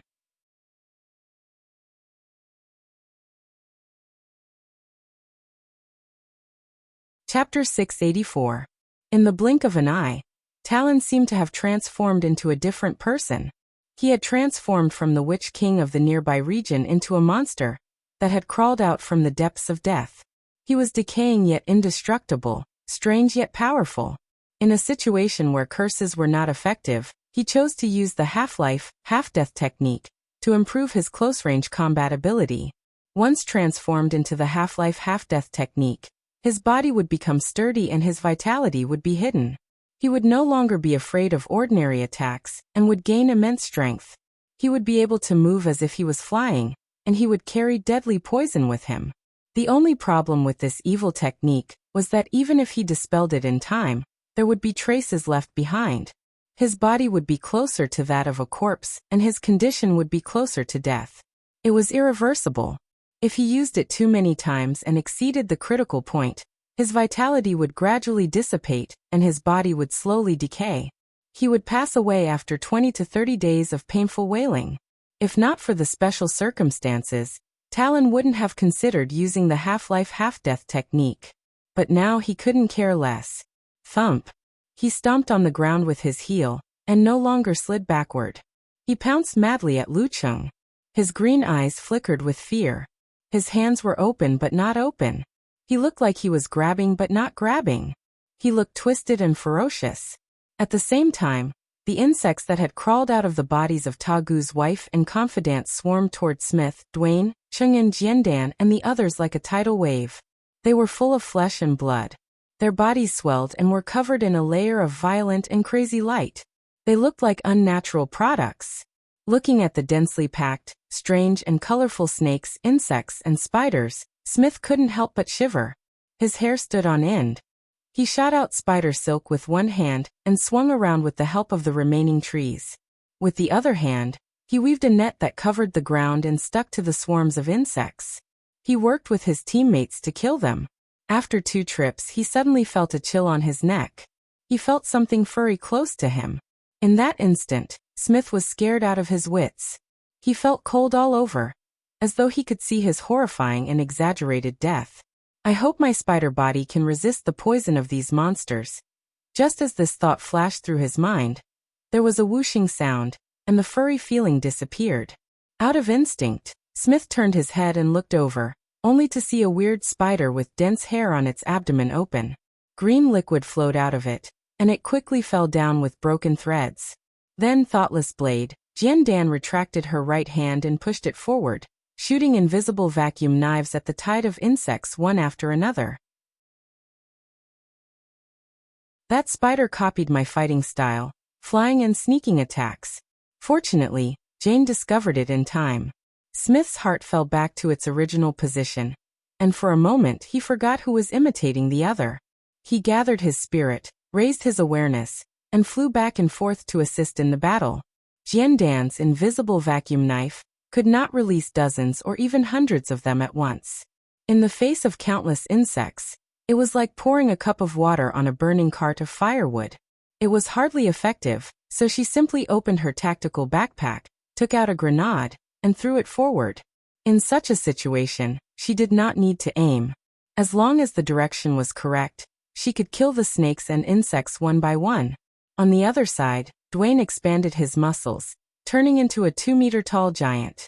On his dark skin, cloud-like patterns danced with silvery white arcs. He held a flamethrower in his toy-like hand and aimed it at the swarming insect tide. Occasionally, it would be mixed with electric sparks, jumping continuously to paralyze the insects. As a soldier known for his strength, his tactical backpack was as tall as a person. It was filled with all kinds of weapons to deal with different situations. Shadow Hunter Chung An's supernatural ability was not suited for group attacks, so he could only wander around the edges, carrying a rocket launcher. From time to time, he would fire at the densest areas of spiders, snakes, and insects. Rumbling explosions sounded one after another. But even with their combined efforts and full firepower, the insect tide showed no signs of receding or thinning out. Some mutated insects even burrowed into the ground and attacked from the soles of their feet, forcing them to retreat as they fought. Talon's goal was to distract Lu Cheng by attacking his subordinates, so that he could take care of the weak and create an opportunity to escape. There was no information to indicate that Lu Cheng was a cold-hearted person. Bam!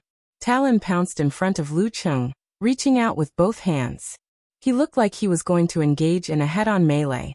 He believed that an enemy with a simple, violent, direct, and tough fighting style wouldn't reject such a development. When the time came, he could give Lu Cheng a surprise. If the surprise worked, and Lu Cheng was distracted by his subordinates, Talon would be able to retreat easily and even reap some benefits. Seeing that both parties were about to clash, Lu Cheng suddenly bent his back and dodged to the side. At the same time, he stirred up a strong gust of wind that dropped the surrounding heat by more than 10 degrees. Bam! Bam! Bam! As soon as Lu Cheng used his footwork, the area within a radius of dozens of meters was immediately filled with white fog and frost. Very soon, strong winds were blowing in all directions, and goose feathers were falling. A small snowstorm had started in the tropical jungle. Under the cover of the snowstorm, Lu Cheng's 3 flames circled around his opponent, appearing and disappearing from time to time. It made it difficult for Talon to pinpoint his exact location, let alone exchange punches and kicks. Isek's second move, mesmerizing snow steps. Whoosh whoosh whoosh. The wind whistled and blew.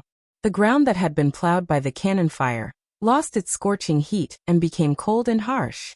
Insects and other creatures were temperamental animals. They could not adjust their body temperature by themselves. In such an environment, their blood was cooling and frosting. As representatives of temperamental animals, Smith and the others would only feel cold at most for a while, but it would not affect them much. Whoosh whoosh whoosh. As the cold wind invaded their bodies and snow accumulated, the smaller insects froze to death in batches. The rest retreated like a receding tide, leaving the ground. This gave Smith, Cheng-in, and the rest a chance to catch their breaths. Be it ice or fire, Lu Cheng could effectively counter insect swarm. The reason why he chose the former and not the inferno was because the latter would hurt his team members regardless of whether they were friend or foe. Seeing the situation, Talon realized that he had overreached himself. He shouldn't have done two things at the same time. The effects of one cancelled out the other. The thought flashed through his mind. He took the opportunity to turn around and dash towards the edge of the snowstorm. It seemed like he was going to enter the forest and escape. Bam! The strong wind seemed to have slammed into a wall of air. A patch of white cracked open and Lu Cheng leaped out, sticking close to Talon's back like gangrene. A crushing punch covered in purple flames landed heavily on his opponent's lumbar vertebrae. At this moment, Talon stopped abruptly, as though he had been prepared. His body seemed to have lost its bones or turned into a giant python. He twisted around forcefully and strangely, opened his palm and pressed it against Lu Cheng's fist. At the center of his palm, bumps protruded. Some were green, some were blue, some were red, some were black, some were stacked with different colors, and some were like poisonous fangs. His escape this time was to counterattack. And counterattack was to make it easier for him to escape. Lu Cheng's pupils shrank. He retracted his chi and blood and bent his knees. With this force concentration, he forcefully pulled back his right fist and didn't make contact with Talon's palm fangs. Talon wasn't disappointed. Instead, the green in his eyes intensified. He opened his mouth and spat out a cloud of grayish-white fog. The fog instantly condensed into a human head. Its face was blurry, but its eyes were filled with hatred. It opened its mouth and pounced at Lu Cheng with lightning speed. This was the surprise Talon had prepared. It was a secret technique of the Witch King lineage, Flying Head Barbarian. It was refined from a living person with strong emotional fluctuations. Finally, it would melt the opponent's head into the fog and store it within its body. Once it was spat out, it could kill the enemy remotely from a long distance. It could come and go like the wind, gather and disperse at will, and was immune to many types of attacks. Of course, flames, ice and high-intensity light were its nemesis. That was why Talon hadn't used it from the start. He had waited until they were less than a meter apart. At this distance, no one could avoid the bite of the Flying Head Barbarian. Even if they didn't die, they would be severely injured. The moment the Flying Head Barbarian appeared, Lu Cheng happened to release his Danforce. Therefore he shot backward and retreated quickly. However, the head formed from the fog was faster than him. In a breath's time it had closed in. At this moment, a blazing white light appeared. One of the remaining 3 flames that Lu Cheng hadn't blasted out had circled in front of him. He had retreated to buy this bit of time. Boom! The Flying Head Barbarian pounced on the blazing white light. It was as though a sun had appeared on the spot. The blinding light illuminated the surroundings. The grayish-white fog twisted and struggled before quickly dissipating. With the help of the shockwave from the explosion, Talon leaped backward, straightened his body, and sprinted towards the edge of the snowstorm. This was the opportunity he had been waiting for. During this process, Talon released 3 more Flying Head Barbarians. Each of them took up a path to block the pursuers. The snowstorm quickly thinned out. The scene of trees and forests came into view. As soon as he stepped in, before he could rejoice, a low and dignified incantation suddenly sounded in his ears. Formation. Lu Cheng's clothes were in tatters. Flames flowed on the surface of his body. His hands formed seals. At the last moment, he condensed and solidified the airflow, binding Talon in layers. If Talon hadn't been so focused on escaping, it would have been difficult for him to find such a good posture. Of course, if Talon had chosen to fight to the death, it would have been a different strategy. Whoosh! Whoosh! Scarlet and light blue flew out and blasted towards Talon, who was trying to break free from the cage with his half-dead body. Whoosh! Whoosh! Whoosh! Lu Cheng's fingers moved continuously, slashing out streaks and streaks of crystal-clear sword aura at the Flying Head Barbarians blocking his path. Even if the sword aura didn't hit them, it would still cause a layer of ice to form around them and freeze them. When they fell to the ground, they wouldn't be able to move for a while. Once the sword aura hit them, the fog would solidify and they would shatter into pieces. Rumble. Rumble. Crimson red and light blue smashed into Talon, creating a violent explosion that stirred up dark clouds. Just as the flames dimmed, Lu Qing had already moved forward. Facing his opponent, whose sturdy body had cracked, he launched an aggressive and frenzied attack that burned like flames. I didn't want to waste time, so I quickly closed it and reopened it. At this time, I was given the option to restore the document. I thought that since I didn't add a record of the outline and settings today, there was no need to restore it, so I chose no. After I finished checking, I looked at the document I was writing and realized that it had been closed without me noticing. I clicked on it and saw that the 3,000 words I wrote were gone, leaving less than 100 words at the beginning. Less than 100 words. My settings were to be automatically saved after 10 minutes. At this moment, anyone who had written before could understand how I felt. I was completely disheartened and in so much pain that I almost asked for leave. I would have continued writing tomorrow after I sorted out my emotions. The last time I lost a manuscript was when I was writing Jinx. At that time, I was writing a stockpile of manuscripts. Hence, I didn't want to write and wasted an entire afternoon trying to restore the data. However, it didn't work. After trying for half an hour to no avail, I forced myself to rewrite. As this was the 3,000 words I had written before, it was faster than usual. I finally managed to finish it in time. However, I couldn't write the remaining chapter today as the doctor had asked me to sleep at 10. I owe him one chapter, including the one I promised last month. There are 3 chapters in total.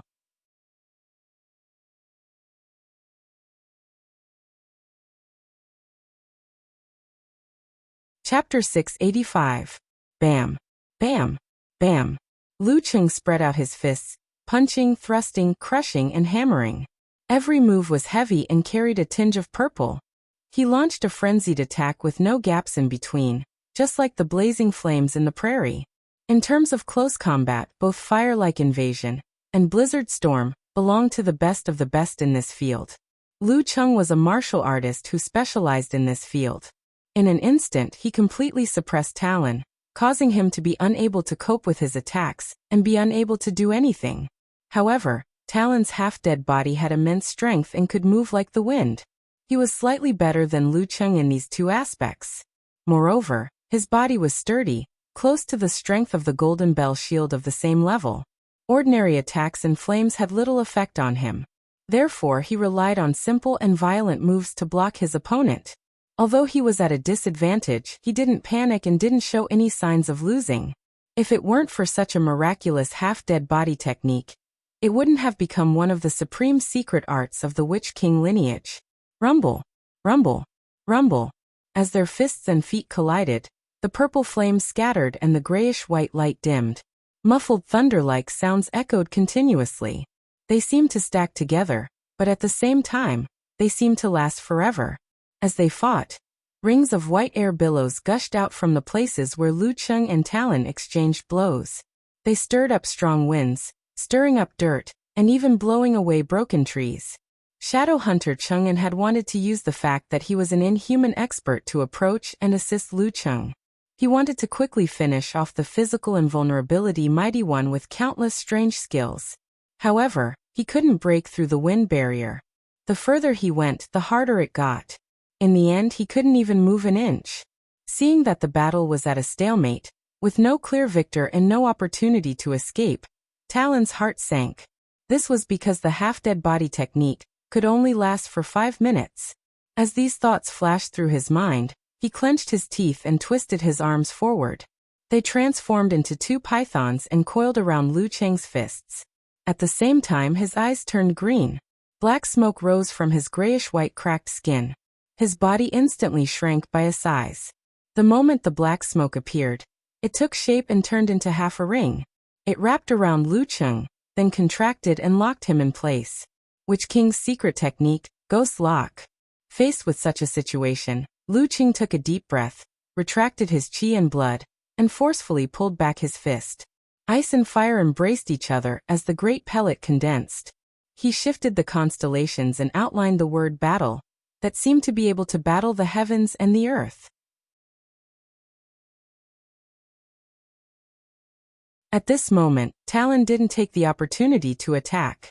Instead, he retracted his arms and formed a strange seal in front of him. Bang! Lu Cheng's body expanded, causing the ghost lock to crack apart. Talon's figure turned eerily blurry, as though he had turned into a grayish-white shadow. The shadow twisted and collapsed, splitting into 9 parts. They fled at high speed in various directions of the forest. Each one seemed to be fake, but each one could be real. It was the ultimate escape technique of the Witch Kings, Chaos of the 9 Suns. Lu Cheng quickly reformed his ice heart and used the deity spell above his head. However, he still couldn't tell which shadow was Talon. Seeing that the other party was about to escape from the range of his mind power, he raised his hands to draw the ancient characters and said in a dignified voice, "Column." The decueing formula of the 9 words formula. The original purpose of this secret technique was to stack the strength of a team and complete a joint attack. Like the rope in a tug-of-war, it allowed everyone to rely on each other and tidy up their scattered and messy thoughts. However, such a combination couldn't be forced. After the column formula was used, the other party had to be willing to let go of their subconscious resistance for it to take effect. Therefore, it couldn't create the strange scene of stacking the strength of the enemy. As for Smith and the rest, they were outside of his mental range, so they weren't within the effective range of the column formula. Lu Cheng used it at this moment to test the waters. The real Talon would resist, but the illusory shadow wouldn't react unless it had sentience. This way, it would be clear who was real and who was fake. In a flash, Lu Cheng found a way to break through the chaos of the 9 suns. He didn't take the conventional route. A mysterious feeling spread rapidly. His mind seemed to have turned into a radar. In the blink of an eye, feedback appeared. Lu Cheng aimed at the grayish-white shadow on his left and threw a punch. Behind his back and under his feet, waves of light blue flames spurted out, pushing him through layers of air barriers. He flashed behind the shadow and struck the back of its head without slowing down. Talon's pupils contracted. His eyes narrowed to the size of a needle. He didn't expect the chaos of the 9 suns to be able to fool Lu Cheng all the time. However, he believed that Lu Cheng wouldn't be able to tell in a short period of time. This confidence was cultivated from hundreds of battles. Once he entered a safe distance, he would have too many ways to escape pursuit. However, Lu Cheng didn't waste any time. He seemed to have seen through the real thing at a glance. This was simply too frightening, enough to make one feel despair. As his thoughts drifted, Talon's eyes revealed a ruthless look. He leaned forward and dodged the iron fist that was aimed at the back of his head. At the same time, he raised his left arm as though he was subconsciously maintaining his balance. Bam! Lu Cheng ignited Emperor Yen force. He lowered his shoulder and forcefully changed the direction of his fist. The punch was supposed to be a hammer strike. At that moment, Talon's raised left arm suddenly exploded. Blood and flesh splattered and drenched half of Lu Cheng's body. Sizzle, sizzle, sizzle. Amidst the terrifying sounds of corrosion, Talon's dark green martial arts suit turned black and tattered. The skin on Lu Cheng's arms, shoulders, chest, and face started to fester rapidly. Worms seemed to have fused with Talon's flesh as they wriggled and tried to burrow into his body. Shaman King's body-damaging secret technique, flesh and blood spirit goo. The intense pain caused Lu Cheng's hammer strike to lose its strength. His body paused involuntarily. Taking advantage of this opportunity, Talon accelerated again and pounced towards the forest at the edge of the clearing. Lu Cheng's ice heart swayed but didn't disintegrate. He endured the pain and executed Lord Emperor's purple flames. With a whoosh, faint purple flames appeared around his body. They wandered around the surface of his body like flowing water, igniting Talon's flesh and blood. The tiny insects turned black, then charred, and finally started burning. No goo worm wasn't afraid of flames. If there was, he would increase the temperature. Bam, bam, bam. Amidst the purple flames, the bits of flesh either turned to ashes or fell off. Lu Cheng's skin, muscles, and hair merely curled up slightly and gave off a barbecued smell. This was the fire control ability of a fire sect physical invulnerability expert. While the faint purple flames around him swayed and danced, Lu Qing endured the pain and raised his hands. Using an area of effect technique, he started forming hand seals at Talon, who was moving left and right. As the ancient word formed, he exhaled and said, "Confrontation." The hatred and urgency in Talon's heart dissipated instantly. He became sluggish and drowsy, returning to his usual state of recuperation after being injured. Not good. He bit the tip of his tongue and forcefully raised his mentality. At this moment, the ancient word in Lu Cheng's mind changed. He used the simplified attainment formula and caught up to Talon in 2 strides. He shook his arm and threw a punch. Talon shook off his sluggish and drowsy state. He quickly lowered his missing left shoulder and blocked his opponent's right fist. Throughout the entire process, he didn't panic. He remembered to let the grayish-white fog pass under his skin to prevent freezing and stiffening. As for explosions and burns, he had to rely on the sturdiness of his body. Just as the two came into contact, Lu Qing suddenly turned his fist into a palm. Pressing down with force, he bent his back and flipped himself up. He leaped above his opponent and threw a punch headfirst at his Baihui acupoint. Talon's half-dead body had outstanding brute strength and incredible speed. However, when it came to close combat techniques, he couldn't catch up to Lu Qing no matter how hard he tried. Seeing the sudden turn of events, he could only shrink his neck in panic and raise his right fist. However, Lu Qing opened his left hand again and pressed lightly on Talon's fist, infusing it with ice spirit force. Then using the force, he flipped over and jumped to the back of his opponent. While in midair, he tightened his right leg and whipped it backwards like a steel whip with a spring attached to it. Talon's body turned cold and slowed down slightly.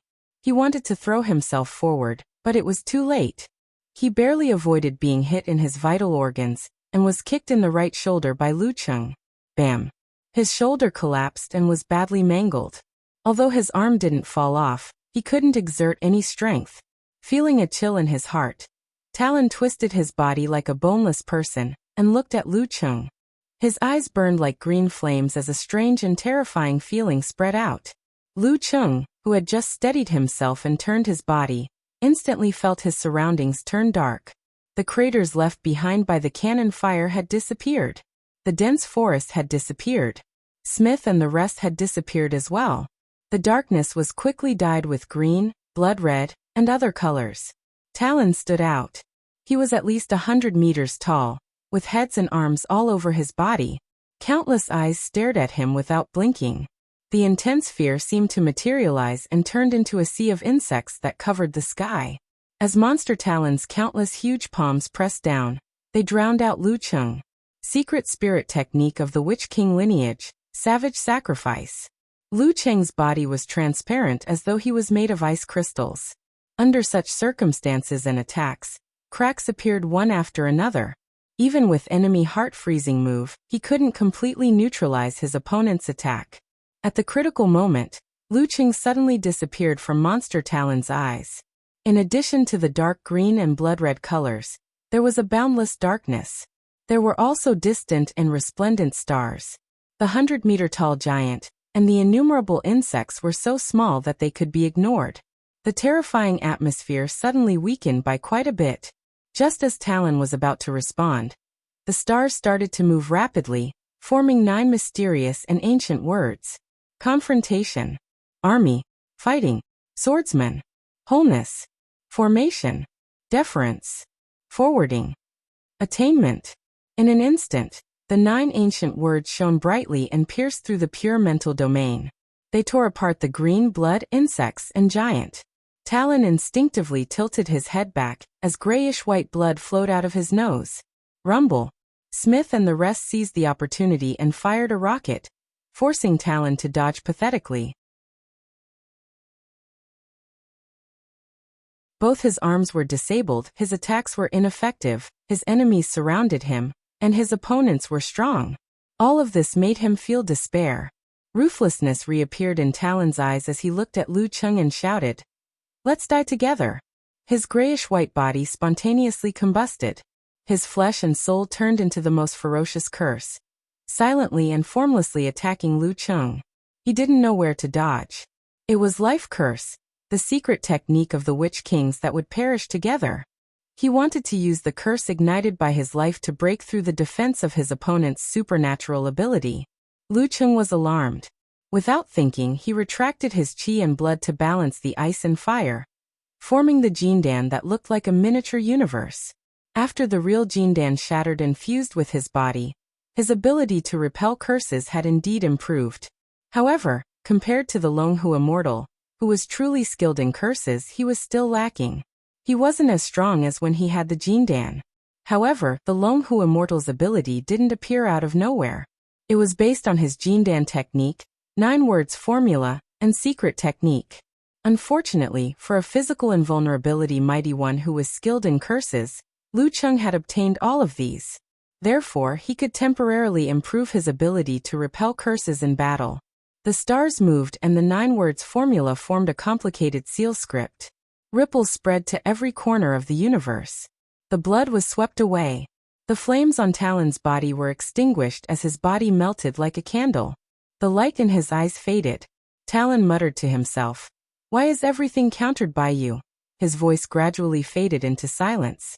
Soon he was reduced to a pile of flesh and blood. Smith, Dwight, Chung and Jiandan, and the rest watched from afar, forgetting to put down their weapons. A physical invulnerability terror grade expert had fallen in front of them.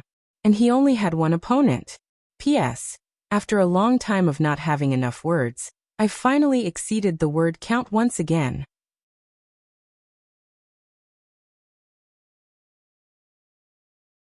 Chapter 686. Report the situation to the Joint Command Center. Lu Cheng turned his head and looked at Shadow Hunter Cheng'en.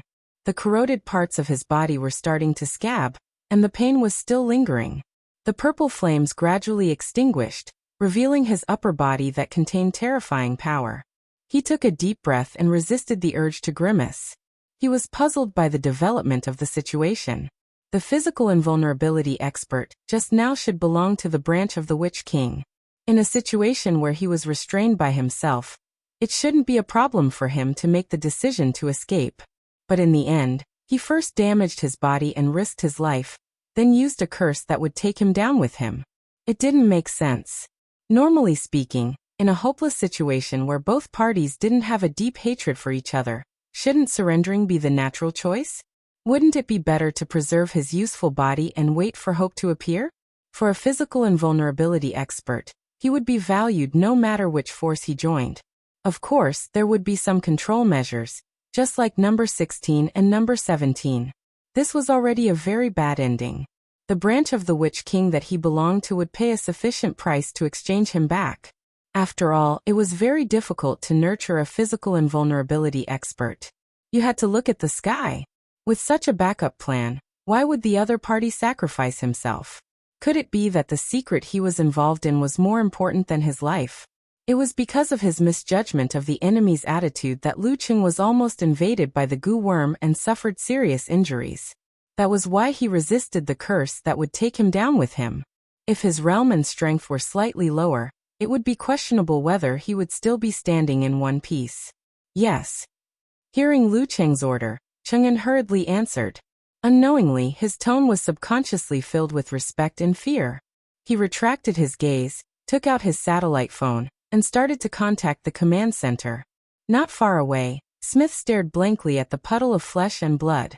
Then he shifted his gaze to Lu Cheng. He felt that Lu Cheng hadn't changed much from the first time he saw him. The only difference was that he looked more mature and reserved. However, the terror-grade corpse in front of him silently contradicted his senses. Every time they met, his strength would increase tremendously. It was as if there was no limit or delay. Even when he came to Connecticut once a month, it was the same, just not as exaggerated. But now he had grown into an expert that Smith looked up to. A terrifying figure, who could kill a terror-grade expert alone. Was this the path of strength displayed by the best fighting prodigies? Like the Dragon King and the Warrior Sage in China, or the Saint and the Hand of Order in the Big Apple?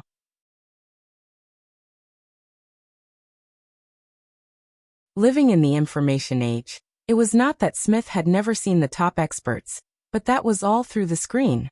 He could not personally experience the horror of the qualitative changes that happened every once in a while. Now he understood. This was a growth rate that made people despair and lose their confidence. At the same time, he came to a deeper realization. The other party was really a troublemaker, the source of accidents. Stay away from the building and be safe. At this moment, the voice of the higher-ups of the Joint Command Headquarters came from Chang'an's satellite phone. Did you identify that physical invulnerability expert? I've taken a picture, and will send it back for comparison soon. It's suspected to be Talon from the branch of the Witch King. Chang'an often came to the war-torn zones to carry out missions, so he was no stranger to the famous masters in this area. Very good. Where are Ta Gu and his trusted subordinates? Was there a solution? Are there any survivors? All dead, except for Ta Gu. The rest were killed by the suspected physical invulnerability expert, probably to silence them, Chang'an answered honestly. Silence. This is a little strange. The higher-ups pondered for a moment before asking. Did that physical invulnerability expert leave behind any clues? No. Chang'an glanced at the pile of flesh and blood and added in a low voice, he's already dead. There was silence on the other end, and even the sound of breathing seemed to have disappeared. After a long while, Chang'an heard a slightly anxious new question. How did he die? By. Chang'an swallowed his saliva and said, killed by Mr. Liu, in the Joint Command Headquarters. The gathered higher-ups were once again at a loss for words. Oh my God! A few seconds later, a brown-haired man exclaimed. If it was Talon, he would indeed be countered by Liu, said a blue-eyed woman in a dark green military uniform. Even so, it's very, very difficult to kill a terror-grade expert. The brown-haired man shrugged and spread his hands. The higher-ups sent by China looked at each other, unsure if they should join the discussion or be more reserved. Would it be immodest of us to express our admiration and praise from the bottom of our hearts? Just as they were hesitating, the blue-eyed woman suddenly gasped. The previous time the commenter came to the war-torn zones, 2 terror-grade experts, number 16 and number 18, also died. She had participated in the follow-up negotiations and understood the situation well. The brown-haired man rolled his eyes and blurted out, last time, when he came to Nile, even more terror-grade experts died. Among them, the deaths of the Dark Knight Bat and the Mummy are suspected to be related to him. Nile was also considered a war-torn zone back then. One of the higher-ups couldn't help but add. All 3 times he came to the war-torn zones, all 3 times involved the death of terror-grade experts, without exception. The blue-eyed woman's voice grew softer, and there was a hint of fear in her voice. Could he really be a human-shaped catastrophe that targets terror-grade experts? The brown-haired man muttered to himself. We have to restrict him from coming here in the future. Is it really okay to discuss this in front of us? Besides, all of you are only at the inhuman stage or below. There's no need to worry. The higher-ups of China looked at each other and didn't interrupt.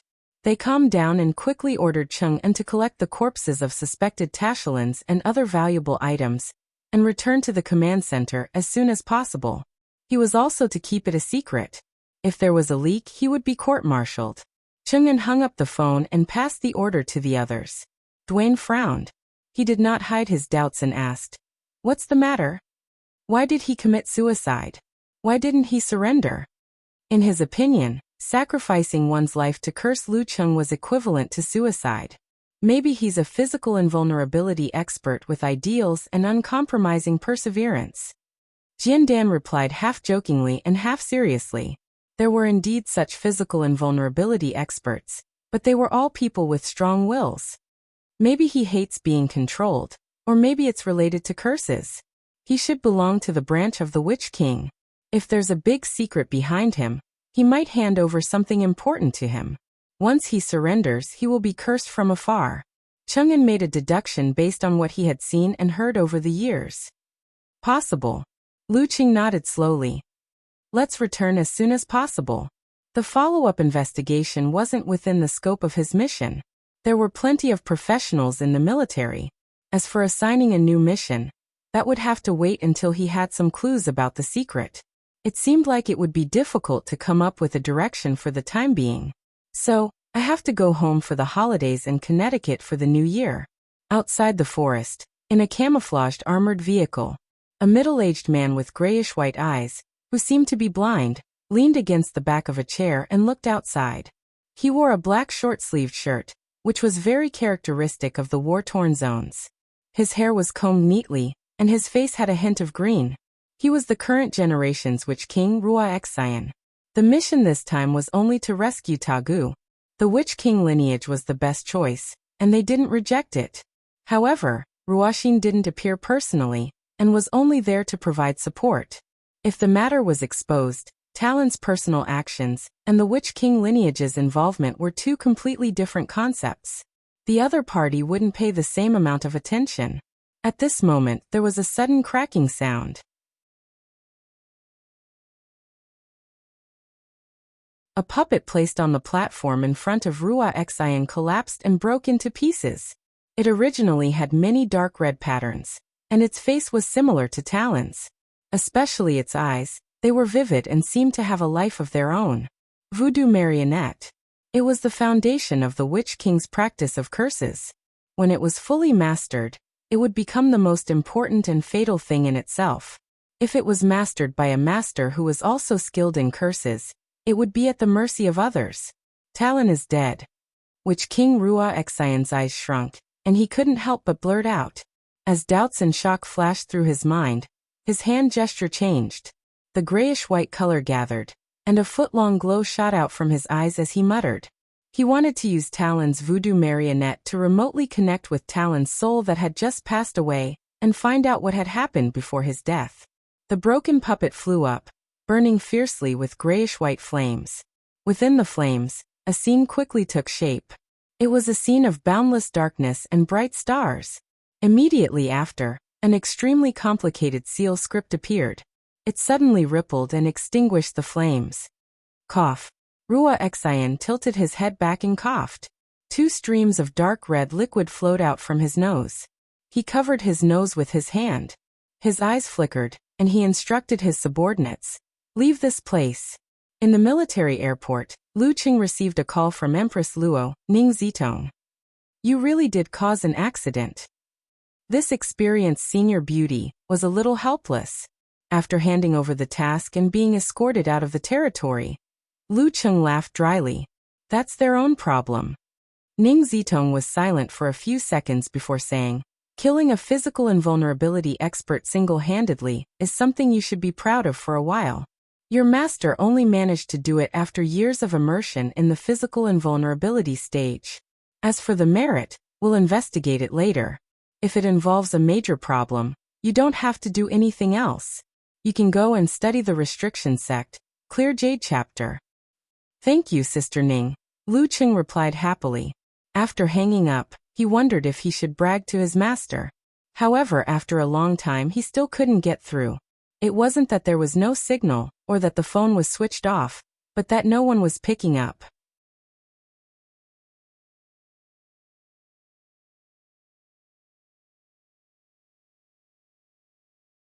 Chapter 687.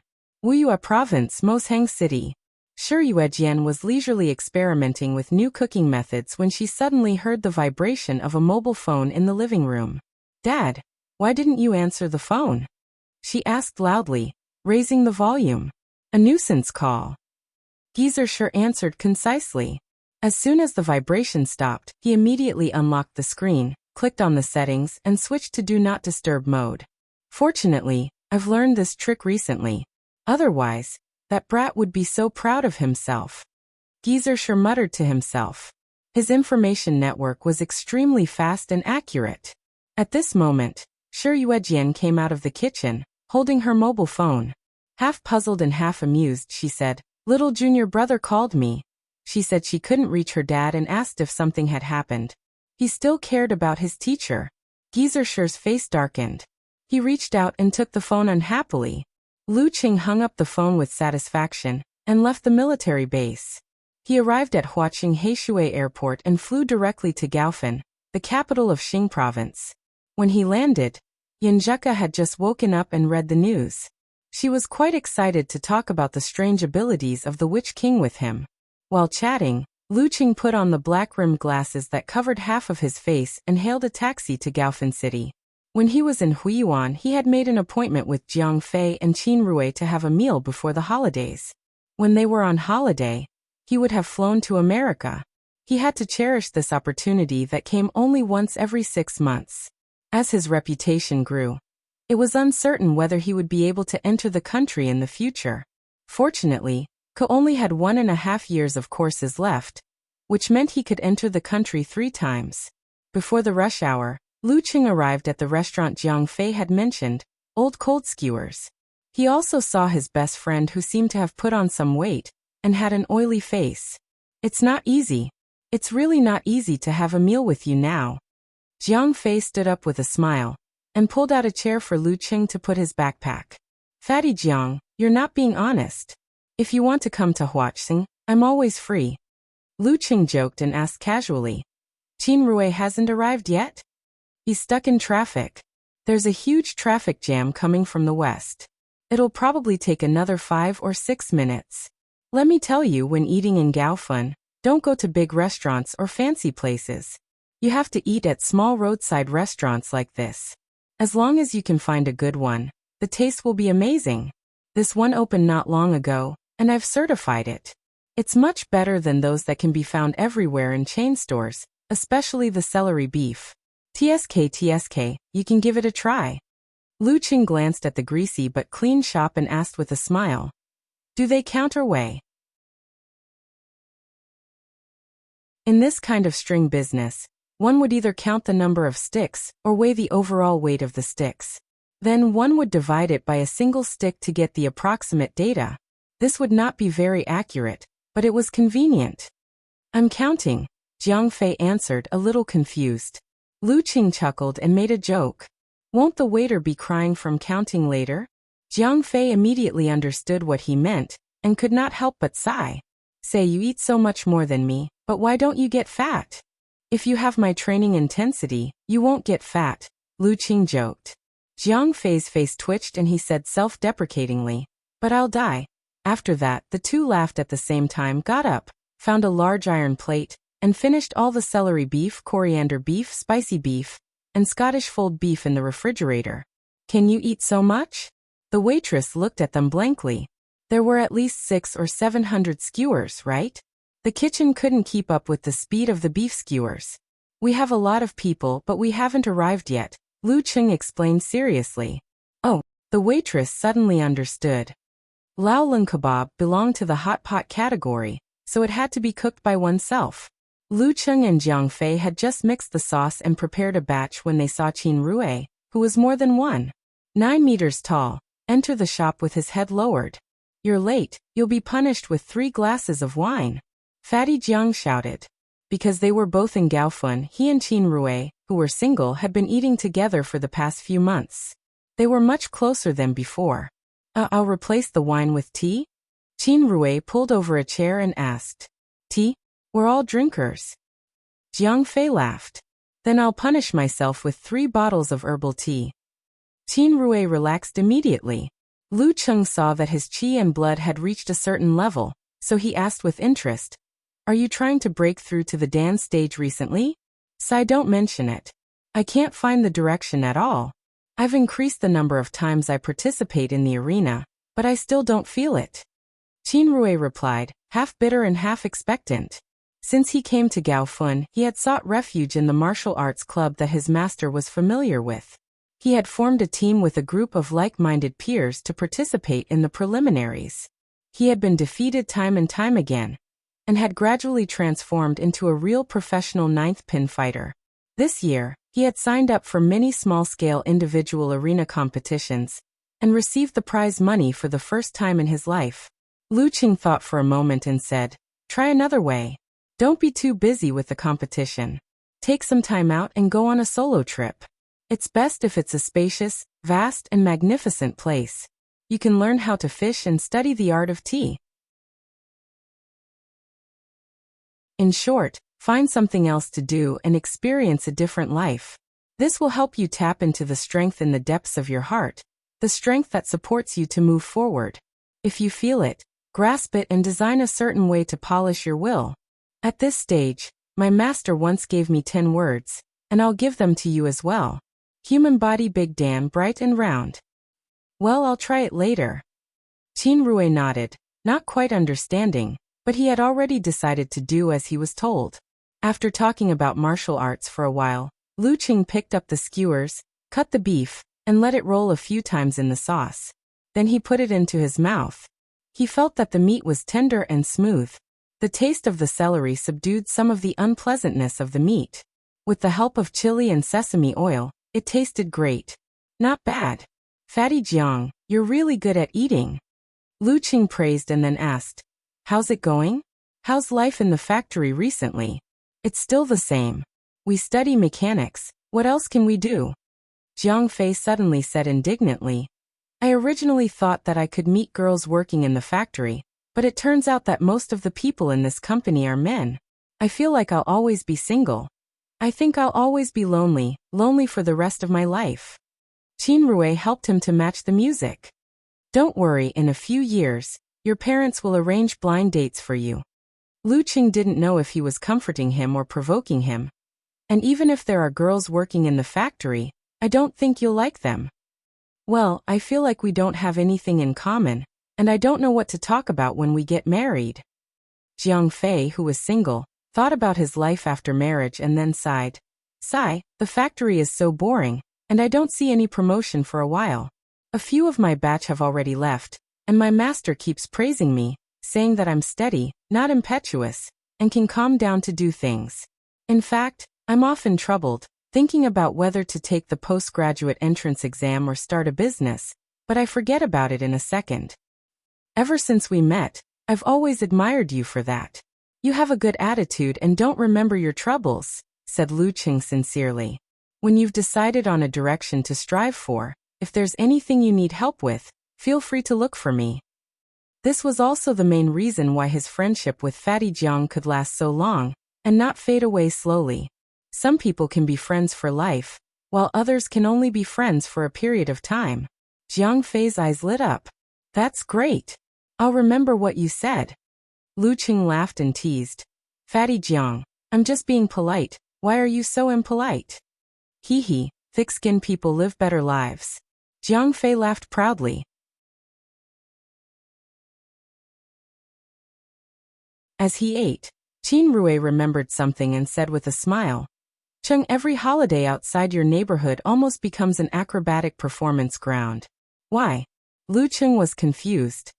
Every holiday, many parents bring their children who have just started practicing martial arts to train and perform stunts outside your neighborhood.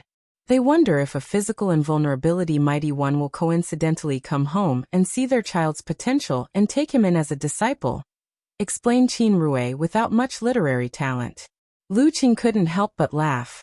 Aren't they thinking too much? Everyone in the neighborhood knew where his neighborhood was, so it couldn't be hidden. However, with the government and the military taking care of it in the open and in the dark, it wasn't to the extent of disturbing his parents' daily lives. I've heard about this too. I was just passing by last time. Chung, let me tell you, I even saw a monkey performer. I don't know if he saw the crowd and decided to perform to earn money, or if he wanted you to take his monkey in as a disciple, said Jiang Fei with a laugh. Lu Qing was amused. I can try to teach it about cultivation. Ever since he had advanced to physical invulnerability, he was always free at home, not on holidays. After chatting for a while on this topic, Qin Rui asked curiously, Chung, you haven't participated in the recent title matches. Are you conserving your energy and preparing to shock the world? Not exactly shocking the world, but I've participated in key events. After the new year, my goal is to do well in the top professional competitions, and try for the Battle of Warrior Sage in May and the Battle of the Kings in December. Let's see how far I can go. As for the other title matches, I might give up or just familiarize myself with my opponents and practice my moves, answered Lu Qing as he pondered. In May, I'll have been at physical invulnerability for almost a year. In December, I'll be at least a year and a half. Then I wish you a better ranking. Jiang Fei and Qin Rui picked up their drinks. The next day, Lu Qing bade them farewell. and boarded the high-speed train back to Xioshan. Outside the window, dark clouds covered the sky. The weather was terrible.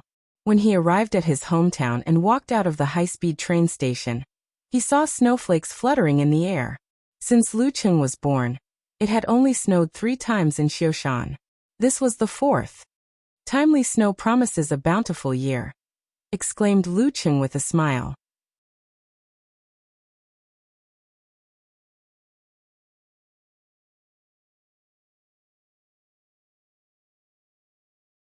Chapter 688. No one came to pick him up after he exited the high-speed rail station. Lu Cheng disguised himself and hailed a black cab. He negotiated the price from 30 to 15 with a disdainful attitude. It had nothing to do with money. He just didn't want to be fooled by the driver. If he wasn't in a good mood, he would have crushed the road with his feet. Lu Cheng arrived home without a word. He put down his backpack, hailed a cab, and went straight to Xioshan City Hotel. Today was Lu Yanwei's wedding day. He had planned to come back early to observe the wedding preparations and gain some experience. However, he was delayed by a temporary task and could only attend the main event. At the entrance of the luxurious city hotel, there was a huge picture of Lu Yanwei and his bride, Tang Ning. There were balloons, flowers, and other decorations. It was a joyous occasion. Her face is still so round. Lu Cheng chuckled and took out the red envelope he had prepared in advance. To the left of the entrance was the place to sign in and receive cash gifts. Lu Yanwei and his wife stood there, welcoming guests with a smile. You're back? As a relative, Lu Yanwei recognized him immediately even though Lu Cheng was wearing black-rimmed glasses and a baseball cap that covered half of his face. He hesitated but didn't show it. Of course. Lu Cheng chuckled and handed the red envelope to his cousin. He looked around and said, "Let's talk about it later. There are quite a lot of guests." He turned to look at Tang Ning and called out with a smile, "Hello, Tang Ning." "Hello, sister-in-law." Tang Ning was a pretty girl from a humble family. She looked a little strange with the heavy makeup on her wedding day. She and Lu Yanwei were online dating. They dated for a long time and spent some time together in real life before they got married. She responded to Lu Cheng's greeting with a smile. When he entered the banquet hall, she came back to her senses. She opened her eyes wide and approached Lu Yanwei. She whispered in his ear, "Your younger brother? The famous younger brother?" "Yeah." Lu Yanwei smiled and nodded proudly. He squeezed the red envelope and found that it was so thin that he couldn't feel anything. He opened it curiously and saw only a piece of paper. He took it out and scanned it. It was a check. At this moment, he suddenly remembered the joke that Lu Cheng had made in the family group chat. "Then I'll close my eyes and press 0. It's fate to write more or less. It's true." Lu Yanwei was both amused and dumbfounded. Stepping into the banquet hall, Lu Cheng looked around and sensed his surroundings. In an instant he found his parents. They were helping to greet some familiar guests, such as his ex-neighbor, Zhao Zijuan, who was already a director. "His daughter and my brother went on a blind date. Wouldn't it be awkward for her to come to his wedding?" Lu Cheng complained in his heart. He leaned over and said in a low voice, "Dad, Mom, Uncle Zhao, Auntie Huang." Qi Fang glared at him. "Why didn't you come back last night? We have to hurry. All kinds of things happen when you're out there." Zhao Zijuan chimed in and responded to Lu Cheng's greeting in a slightly restrained manner. When he first approached Lu Jisheng and his wife, he thought that his son was acquainted with Director Xing and had a good relationship with him. Furthermore, his son had potential, background, and a bright future. Who would have thought that in just a few short years, he would have a bright future, let alone a Xioshan prefecture-level city police chief? His status and identity no longer needed others to set him off. Thinking back, it was like a dream. "Yeah, I haven't seen Fatty Jiang and Jiang Fei in a long time." Lu Cheng smiled. After a few words of greeting, Zhao Zijuan said goodbye and returned to his seat. After a few steps, he suddenly turned around and said with a smile, "Director Xing is here too." "Uncle Xing is here too? Where is he?" Lu Cheng was surprised. He didn't know his cousin. In front, Zhao Zijuan looked at Lu Cheng's disguise. "Do you want me to call him?" "No need. I'll call him directly." Lu Cheng waved his phone. Okay, then we'll wait for the wedding to start. Zhao Zijuan and Huang Kun returned to their seats reluctantly. Lu Cheng dialed the number and walked out of the banquet hall to a secluded lounge. After a few minutes, he heard Xing Chengwu's hearty laughter. You just came back? Yeah, I just put my luggage down and came back. I didn't expect to see you here. Lu Cheng greeted him with a smile. Xing Chengwu laughed and said, I'm familiar with your brother. He has been following Erzi for 2 years, and is familiar with the land in Xioshan. Some of the higher-ups didn't come because of their status, but they all sent gifts. TSK, he had made a name for himself. Even if he didn't follow Erzi, with such connections he could do anything in Xioshan as long as he didn't break the law. Lu Cheng was surprised and happy at the same time. He joked, Uncle Xing as the police chief, it's enough. Xing Chengwu replaced the retired director a month ago, and officially took charge of the Xioshan police system. Are you making fun of your Uncle Xing? Xing Chengwu stared at him deliberately. I'm the director and most of the people give you face. I didn't mention anything. Lu Cheng spread his hands and smiled. He asked, I heard that Sister Jingjing took the initiative to practice and won't be back until Chinese New Year? As for where he heard it from, of course, it was his classmate Ke. She has the guidance of a physical invulnerability senior, who specializes in illusion-type martial arts. She's making rapid progress. In 1 or 2 years, she might even reach the inhuman level and surpass me, her father. Xing Chengwu's face glowed with pride when he talked about his daughter's growth.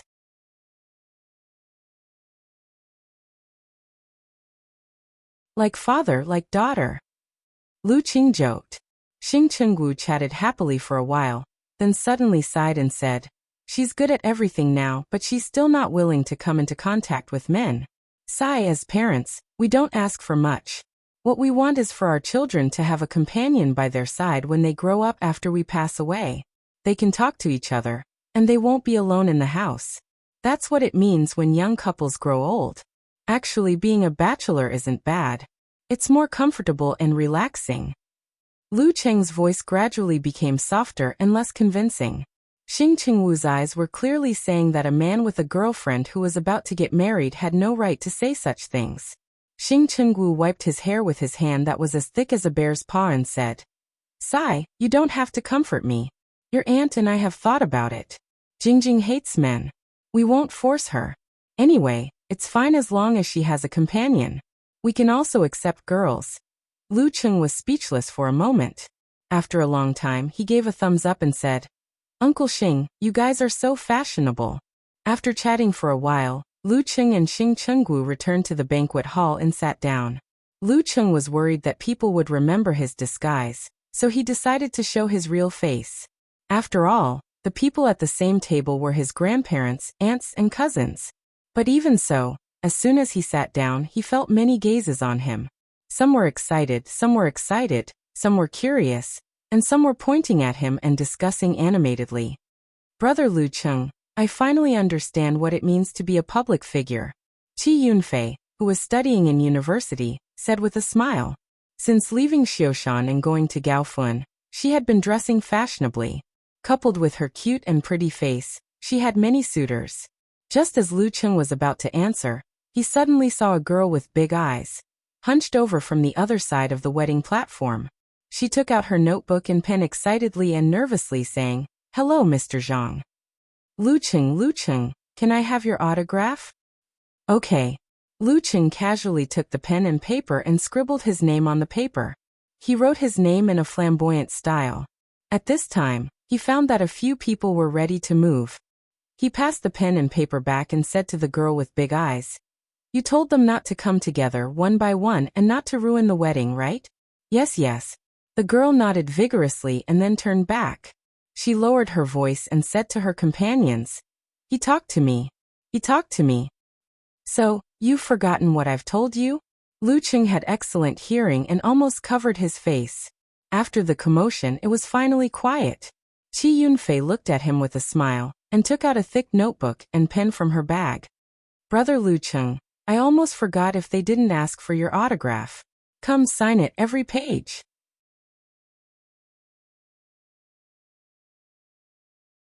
Are you rebelling? Lu Cheng said with a smile. Brother Lu Cheng, Sister Fei Fei wants to be a profiteer. Chen Xiaoxiao, who was still in high school and still had baby fat, exposed her sister's purpose. Feeling the gaze of her cousin, mother, grandfather, grandmother, and others, Qi Yunfei smiled embarrassedly. You don't know, Brother Lu Cheng's autograph is very valuable. It can be sold for so much. She stretched out 5 fingers and gestured. Lu Cheng was dumbfounded. He took the pen and paper and began to sign. I was thinking that since I'm officially working, I should give some New Year's money to my sisters and brothers who are still in school. Since you can earn it yourself, I'll give you a share. Qi Yunfei's smile froze and she asked blankly, Brother Lu Cheng, how much are you going to give? I'm not stingy, am I right, Xiaoxiao? Lu Cheng casually gave a number. After his grandfather Qi Jiayu and grandmother Kong Meizhen heard this, they said at the same time, How can you give so much? You have to spend your money wisely. It's a waste for them to give so much money. It's not much. Lu Cheng evaded the question. Qi Yunfei's lips moved a few times and she said with a sad face, Brother Lu Cheng, I don't want your autograph, I'm wrong. It's already been signed. Lu Cheng replied with a smile. Is this still my brother? She was sad and indignant. Lu Cheng laughed and said, Only real brothers are like this. I hate you. Qi Yunfei pretended to be teary. While they were fooling around, the wedding officially began. Lu Cheng took out his phone and took pictures and recorded videos to send to his wife. When the bride's father sent her off, the host began to reminisce about the past. The bride couldn't help but cry. Lu Cheng's mouth twitched and he couldn't help but complain to his little fairy on QQ. Weddings nowadays really have to be forcefully moved. It's a joyous occasion, but it always makes people sad.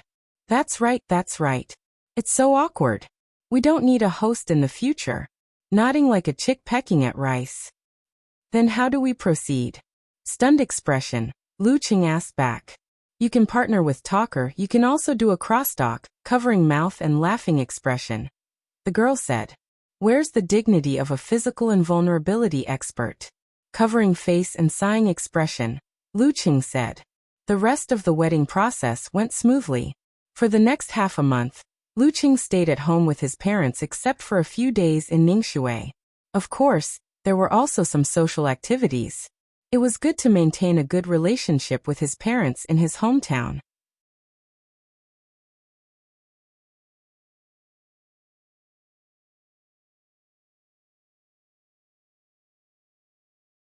Chapter 689.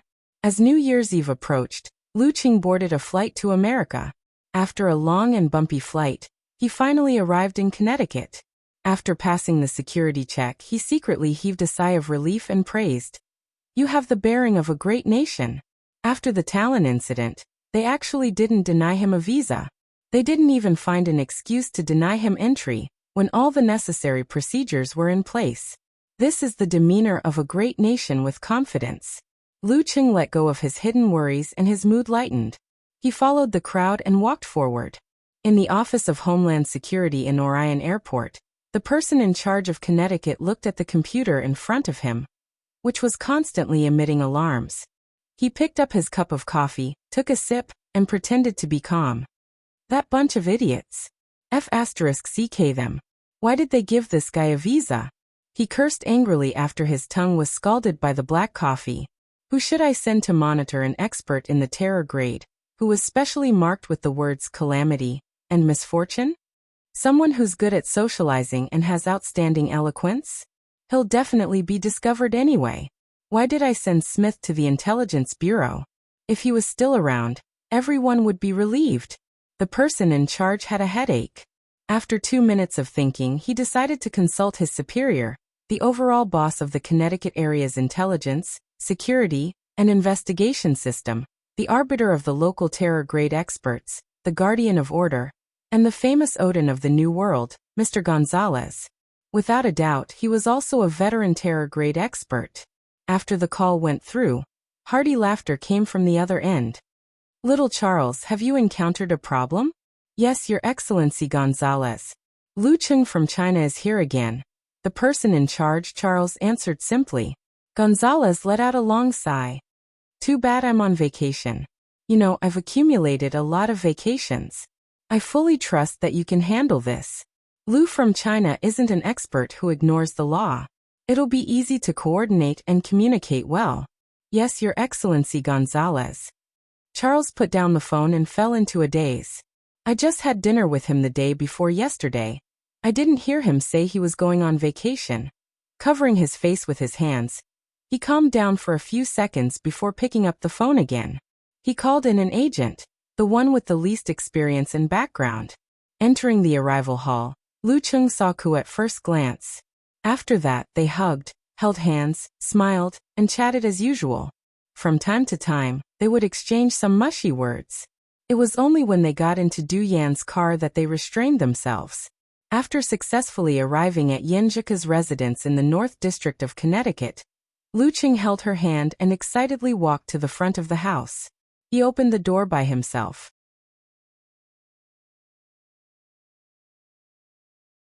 At this time, Yenjika rolled her eyes and suddenly said, "Oh, I forgot to tell you something." "What?" Lu Cheng heard the sound of the door unlocking and pushed the door open with a smile. "My parents said they haven't spent the new year with me for years, so they flew here yesterday to give me a surprise."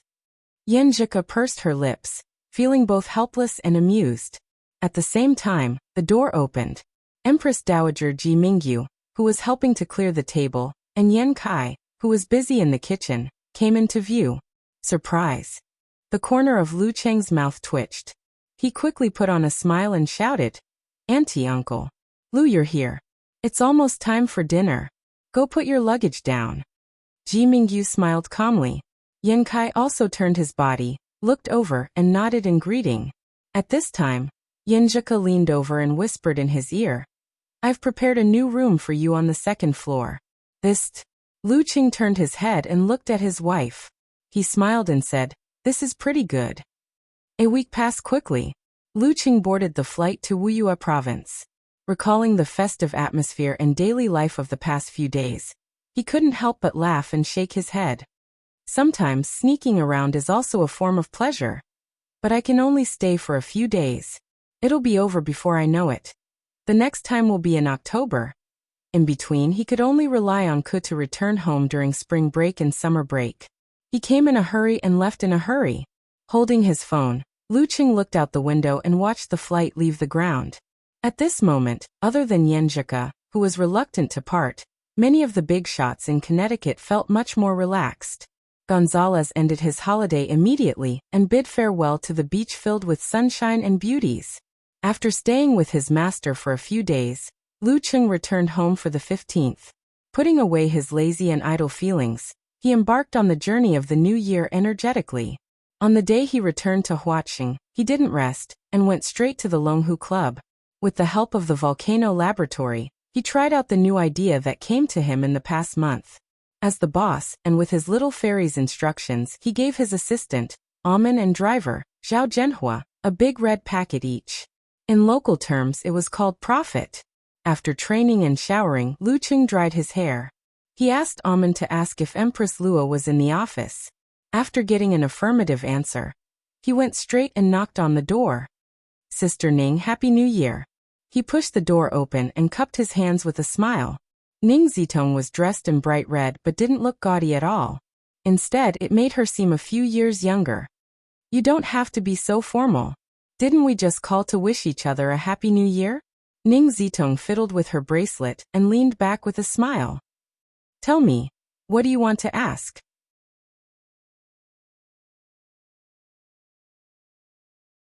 "I'm considered proficient in the fire sect, but I can't fall behind in the ice sect.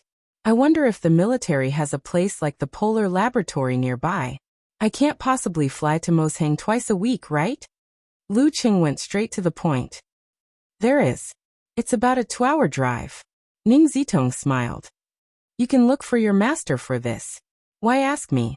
There's no need to trouble two people with the same problem." Lu Cheng answered in a good mood after solving the problem. Ning Zitong pondered for a while and said, "Although the follow-up investigation on the Talon incident hasn't yielded any results yet, from the reaction of the Witch King, Ruoxin, to disappear without a trace, it's not a small matter. The military and America are preparing to work together to reconfirm the direction and expand the scope of the investigation. You've contributed quite a bit. After some discussion, we've decided to let you comprehend the Restriction Sect's Clear Jade chapter in advance. Wouldn't that make it seem too official? Lu Qing wasn't mentally prepared at all. He blurted out in surprise. Just by looking at it now, I don't think my merits are enough, right? You can't just look at yourself. Ning Zitong laughed. Actually, this is to compensate your master. Back then, he refused to become a real member of the military or join the Longhu Club. That's why he couldn't practice the Restriction Sect divine arts. If we're just going by merits, he's more than enough to satisfy you 800 times. Since he's a stubborn master, I'll let his disciple take advantage of him. Lu Cheng was stunned for a few seconds. Half surprised and half confused, he said, "Judging from my master's appearance, he seems to be very interested in the Restriction Sect divine arts. He can actually resist the temptation? And from what he said to me, he doesn't seem to have any old-fashioned sect ideology. Master doesn't seem very reliable usually. Who would have thought that he's the kind of elder who knows what to do and what not to do?" Ah. Geezersher, who was far away in Moshang, sneezed and muttered, "Who's scolding me?" Ning Zitong heard Lu Cheng's words and shook her head with a smile. That was before he was seriously injured. After his injury, he's gotten over many things. Besides, in the words of you youngsters, he's just a mouth cannon. Lu Cheng didn't know how to respond to his master's teasing, so he could only reply with a smile. "All right, get ready. You'll go to the capital in 2 days to comprehend." Ning Zitong explained with a smile. "The item isn't with us. Elder Mei is looking after it." At this point she sighed and said, "I hope you can gain something. We might not be counting on the Dragon King for the opening match of this year's professional tournament." "Is the Dragon King injured?" Lu Qing guessed. During the Spring Festival, the Dragon King had accepted the Warrior Sage's challenge for the Grandmaster title. After 3 tough battles he had lost. At that time, Lu Qing had thought that he might have fought too hard and gotten injured. A little, but it's not serious. But it's going to be the finals of the Supreme Class battle soon. Given the Dragon King's ambition, he definitely won't give up. When the time comes, his injuries will most likely worsen. Seriously, the finals of the Grandmaster and Supreme Class battle are arranged too close together. Ning Zitong grumbled. "Yeah." Lu Qing nodded slowly. Then he asked, "Sister Ning, are the matchups for the professional tournament out yet?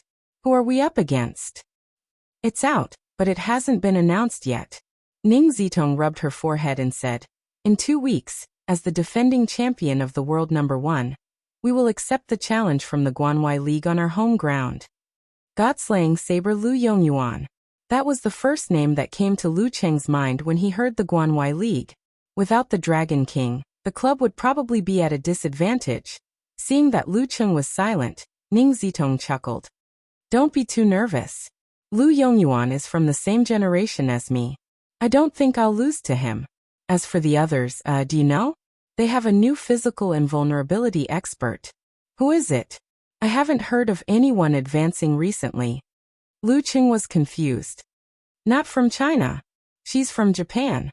You know her, Kaori Karasawa," Ning Zitong said with a smile. "You can invite a foreign mighty one?" Lu Cheng asked in surprise. "I met her in Huaqing because of this? I thought she was going to fulfill her promise and challenge the priest. I even reminded that unreliable guy not to miss out on the peach blossom, just because he was in a daze. There's no rule against it. It's just that as a special guest, Kaori Karasawa can't practice the martial arts of the Guanwai League. She can only fight with money." "Yeah, I heard that her idea is to improve more through actual combat," explained Ning Zitong. Then she smiled sweetly and continued.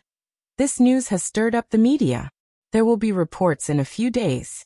I already know quite a few headlines such as Japan's strongest genius admires Chinese culture, and beaten into submission, here to learn." I can imagine the reaction from Japan. Kaori Karasawa must be under a lot of pressure. Lu Cheng's doubts were gone. Leaning back, he smiled and said, "It's not bad to have a rematch with her."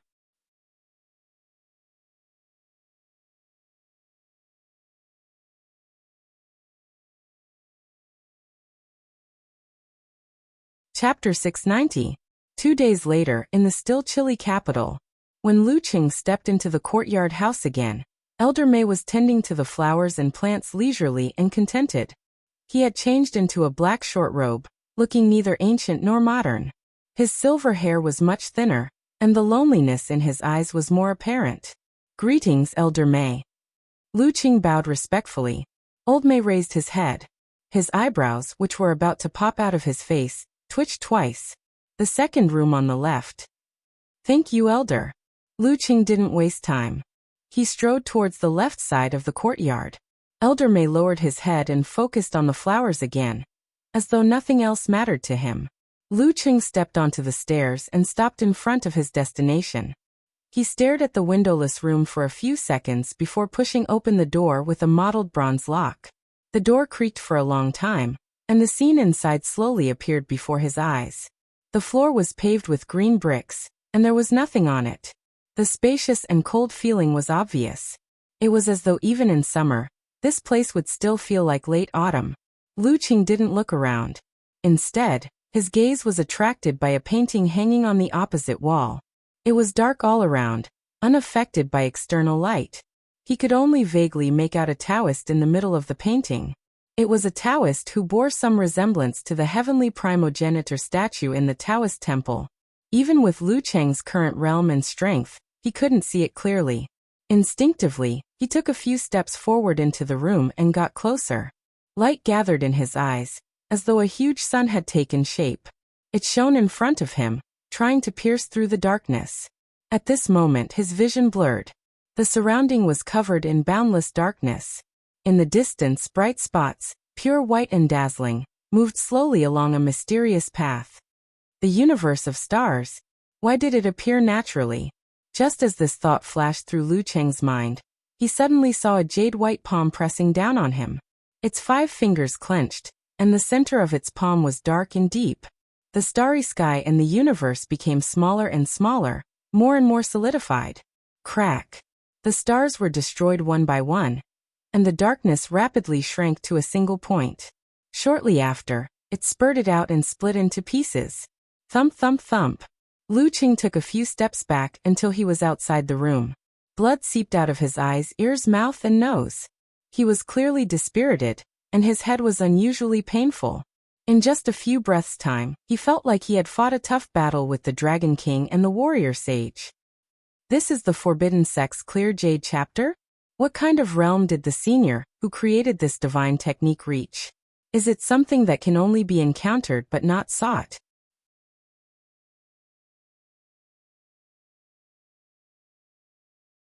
Amidst his thoughts, Lu Qing sat down cross-legged and regulated his breathing.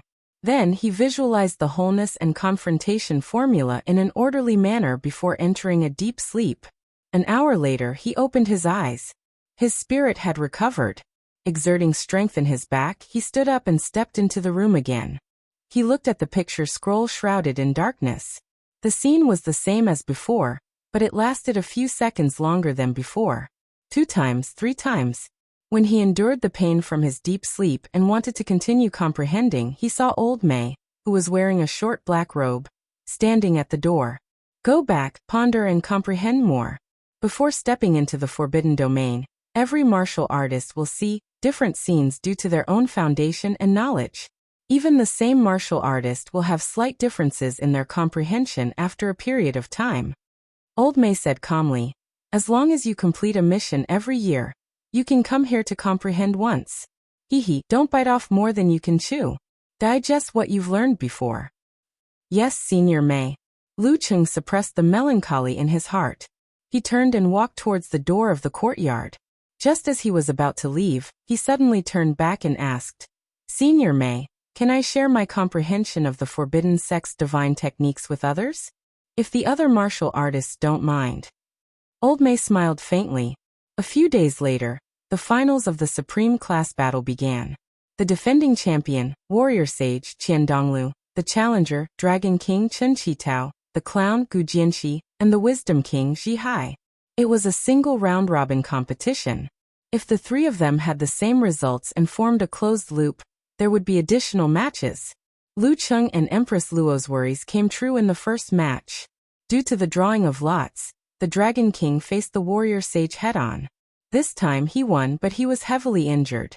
After that, the Wisdom King, Ji Hai, took advantage of the internecine battle between the legendary twins.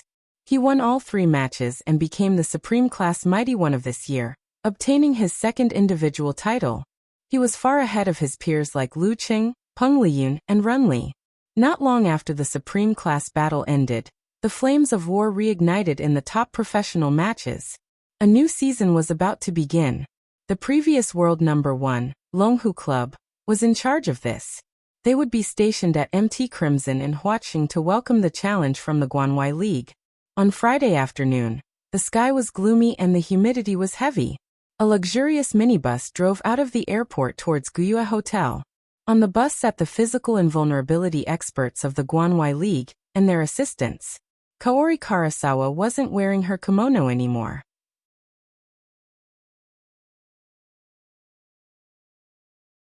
Instead, she had changed into the Guanwai League's away martial arts uniform with a white base and red embellishments.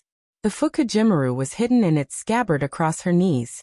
From the corner of her eye, she observed Lu Yongyuan, who was sitting by the window opposite her. His hair was neatly combed back, and he was calmly admiring the scenery outside. The world-renowned god-slaying saber was standing calmly beside him, leaning against the seat. Its dark green scabbard shone faintly.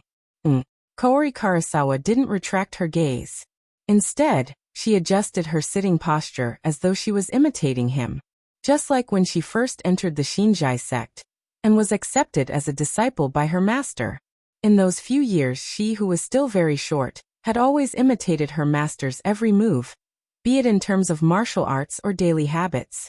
Through this, she cultivated her bearing and adjusted her mind. Only when she had mastered kendo did she slowly develop her own style. Master once said that every mighty one starts by imitating their seniors. Now I'll treat it as me starting anew. I'll start by imitating Senior Lu. He was a grandmaster of saber techniques, and had certain similarities with Japanese kendo. Her master had once visited him in his prime and sparred with him in kendo. He was sincerely convinced by Lu Yongyuan, and believed that the current him was even better than before. It was because of this relationship that she was able to bypass the obstacles and enter the Guanwai League. A mighty one of saber techniques, who could make her master revere him every time he mentioned him, was indeed someone worth imitating. Kaori Karasawa felt that she had once again found the passion she had when she first started practicing kendo. The biggest obstacle now is language. At this moment, the sky darkened even more. The pitter-patter of rain suddenly fell, blurring the car windows. Spring rain. Kaori Karasawa thought in a daze. Suddenly, she heard Lu Yongyuan mumbling to himself in a low voice. It's raining. Outside the window, the rain was getting heavier. The dark green scabbard beside Lu Yongyuan let out a continuous and long groan. It was as though the dullness had disappeared and was replaced by joy. It was as though a real dragon had finally broken free from its shackles and was soaring in the sky, summoning clouds and rain. Clang. The hum of the saber reverberated. Kaori Karasawa seemed to have been touched by something, but couldn't think clearly. It's raining. Ning Zitong sighed as she looked out of the window in the Longhu Club conference room. It's not like you haven't seen rain before. Kochian replied impatiently. He then looked at Lu Cheng and Guijia. Let's continue talking about the Guanwai League. Okay. Having lived in Huaqing for so long, Lu Cheng was used to rain. Even if it was the first rain of spring, Guijia didn't even look sideways.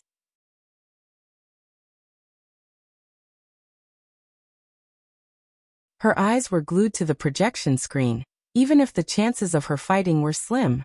As for the Dragon King, he was receiving comprehensive treatment in the hospital, and would only be able to fight again in another 10 days. Lu Yan nodded and said bluntly, the Guanwai League isn't strong. Other than Lu Yongyuan, there are quite a few physical invulnerability experts, but none of them can reach first pin. Lu Yongyuan is the last to speak. Since he created his own saber technique, his strength has been increasing day by day. Now that he's qualified to fight for a title, we have to take him seriously. Other than him, the Guanwai League has 2 second pin experts, 1 third pin, and a new member, Koori Karasawa, who hasn't reported to the association yet. The 2 second pin experts are Golden Fur Ho, Li Pingao, and Mirage Dragon Zhu Xiaoyan. At the mention of Golden Fur Ho, Ning Zitong glanced at Lu Cheng and burst out laughing, ruining the solemn atmosphere that Lu Yan had deliberately created. Actually, I feel that nicknames like God of Misfortune and God of Calamity are much better than Ho Lai Lai Lai, she said. I wanted to change my nickname too, but no one listened. Lu Qing said helplessly. That Mirage Dragon, Zhu Xiaoyan, was famous for her illusions. She should be the physical invulnerability expert currently teaching Sister Jingjing. Thump, thump, thump. Lu Yan knocked on the table a few times and continued. The Guanwai League had high hopes for Li Pingao, believing that he would reach first pin very quickly. After a few years of accumulation, he might even have the chance to fight for a title. However, his growth wasn't as expected. Some said that shortly after his promotion, he encountered the Dragon King and lost his confidence. Some said that his father, whom he had always depended on, passed away the year he reached physical invulnerability. This left him devastated.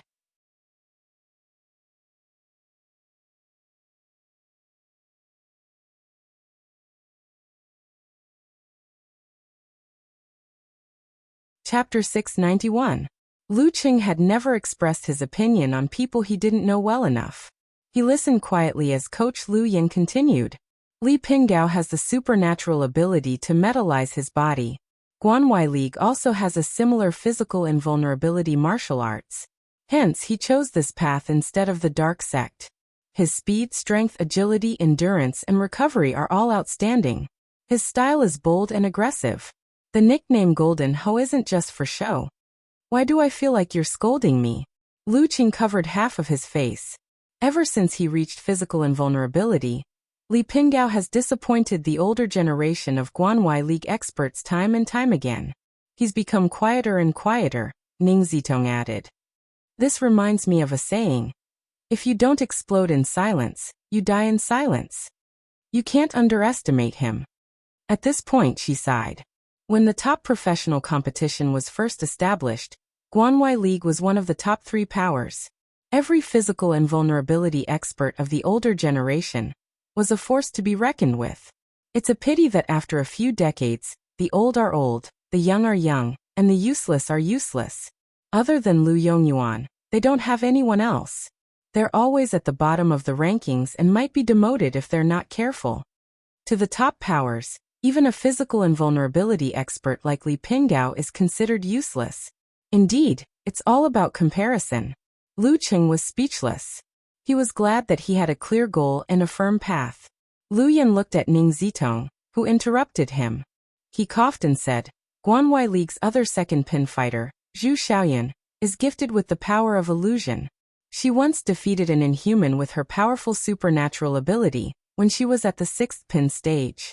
However, it took her a full 5 years to master it and incorporate the outstanding bloodline ability into her martial arts. She barely made the great leap at the age of 28 and reached physical invulnerability. She has great potential. She's not even 30 this year and is already a second pin. However, it'll be difficult for her to reach the next level. The unique skills of the illusion sect have been missing for a long time. Guanwai League only has a small portion of it. Although the dark sect has similar content, it's only one aspect. Zhu Xiaoyan will either be stuck at her current level or like Lu Yongyuan. She'll be able to integrate all her knowledge, bloodline power, and insights to find her own path and create her own martial arts. If that's the case, her future will be limitless and she's qualified to fight for titles. After introducing Zhu Xiaoyan's general situation, Lu Yan didn't even have the time to catch his breath. I think she's Lu Yongyuan is. She sees Lu Yongyuan, and Lu Yongyuan. I think.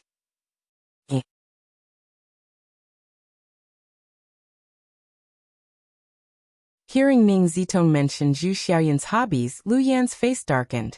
He looked at Lu Cheng and said in a deep voice, her illusions have already reached the level of passing off falsehood as reality, which is a perfect counter to enemy heart-freezing move. However, you still have the ability to predict danger.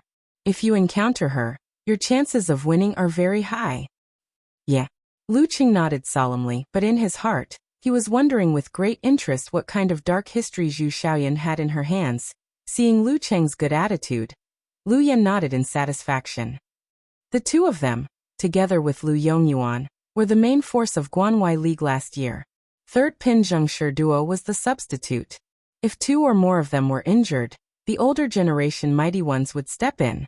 Otherwise, they would pick one of the disciples close to the physical invulnerability stage to experience actual combat. However, they've added Kaori Karasawa from Japan this year. I don't think there will be such a situation. Zhengshi duo, 29 years old. He's been a physical invulnerability expert for more than 2 years. He's 196 meters tall, but he's still growing. He specializes in the unique skills of the dark sect and often acts impulsively. If nothing goes wrong, he'll be the substitute tomorrow.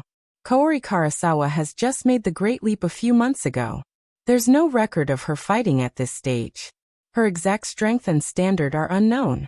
She might be a surprise fighter. After analyzing them one by one, Lu Yan's expression turned solemn. Empress Luo's style gives her an obvious advantage against weaker opponents. We can't let her face Lu Yongyuan directly. Lucheng, you'll be the first to fight. Regardless of whether it's Li Pinggao, Zhu Xiaoyan, or Kaori Karasawa, you have to win. This is a small request. You can do it, right? Then, try your best to exhaust the second martial artist. If Lu Yongyuan is the vanguard, things will be much simpler. Guojie, you'll be the second to fight. Before Lu Yan could finish, martial arts fanatic Guojie blurted out. Me? Shouldn't the opening battle be a safe one? As the coach of a first pin expert, our chances of winning will be higher if you fight. Not confident? You don't want to fight? Lu Yan didn't answer her question. Instead, he asked her a question with a serious expression. Yes. Guojie did not hesitate and answered resolutely. Her face was filled with excitement and excitement. Great. No matter who you're up against, you'll be a battle-hardened fighter. You only have one goal: victory. Lu Yan turned to Ning Zitong. After Guojie exhausts the third martial artist of the Guanwai League, you'll finish the rest. At that time, it shouldn't be a problem for Lu Yongyuan or anyone else. Ning Zitong replied with a calm smile. She continued to talk about the most likely arrangement of the Guanwai League. After Lucheng and Guojie left, she frowned and looked at Lu Yan. Why did you suddenly let her fight? She's at the standard of a second pin. She's no longer a fledgling, said Lu Yan. It's time to give her some pressure. What pressure can there be if you only let her fight in a match that she's sure to win, or in an individual arena that concerns herself? Only in such an important situation where she might lose can you truly baptize her. Or are you willing to let her learn from the Dragon King and risk her life in a war-torn zone as a physical invulnerability expert? We're not young anymore. We have to focus on the future and give them a chance to step up. Ning Zitong listened in silence. After a long while, she puffed her cheeks like a little girl inside. You'll always be more rational than me. The next morning, the blue sky was clear and tranquil. The spring breeze brought some warmth that made one feel exceptionally comfortable. Lu Yongyuan practiced the most basic moves like splitting, slicing, parrying, chopping, and vibrating dozens of times. He was as focused and devoted as when he first started learning the saber. If a mighty one were to pass by, they would be shocked to find that the most basic moves were flawless in Lu Yongyuan's hands. They could even be called perfect. Moreover, every time the same move was performed, there wasn't the slightest difference.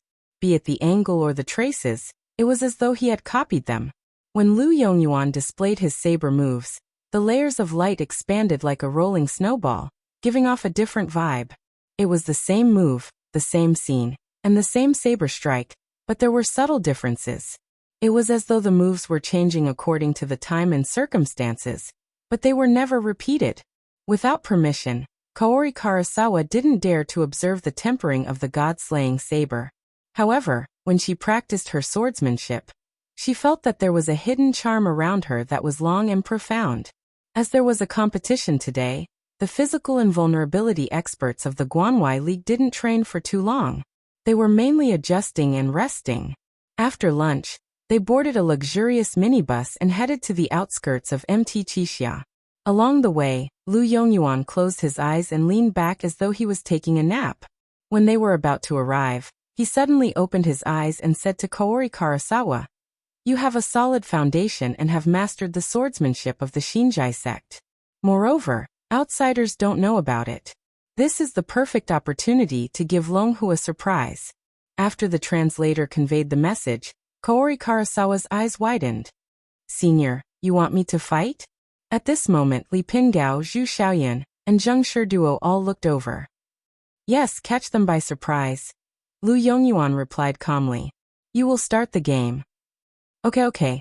Kaori Karasawa was stunned for a moment before replying with vigor. Lu Yongyuan didn't say anything else. He looked ahead and said, "I'll be the second. I'll bridge the gap and break through the obstacles. If I can meet Empress Luo in my peak condition, it'll be good. If I can't, she won't be able to hold on. Xiaoyan, use your illusions to deal with her.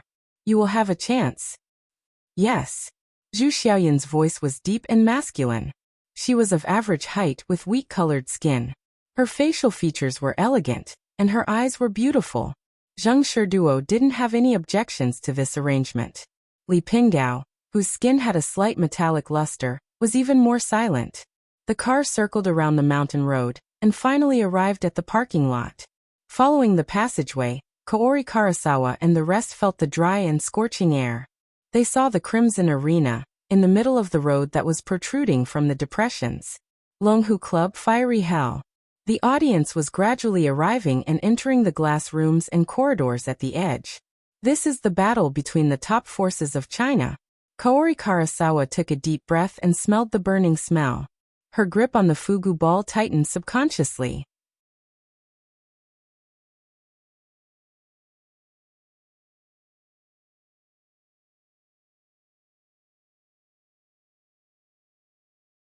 Chapter 692. On the other side of Fiery Hell, far away from the scorching heat of the home team's changing room, Wuxia, the martial arts fanatic, sat cross-legged with her palms facing the sky. She maintained a steady rhythm of breathing, long and distant. She didn't care about anything outside of her body. "She's a little nervous." Ning Zitong sighed and sent a message to Lu Yan. Lu Yan kept a straight face as he nodded his head ever so slightly and said, "That's a normal reaction." As he spoke, he couldn't help but look at Lu Cheng, who was typing on his phone. As expected of a guy with a few physical invulnerability experts under his belt. He's so calm and collected like us old foxes. Lu Cheng ignored the coach's gaze and sent a message to his wife with a smile. "What should I do? The little newbie of the top class is trembling." It was the weekend and Yenjika, who had mastered the wholeness formula, decided to indulge herself and stay up late to watch the opening match. "That's not what you said when you challenged the warrior sage."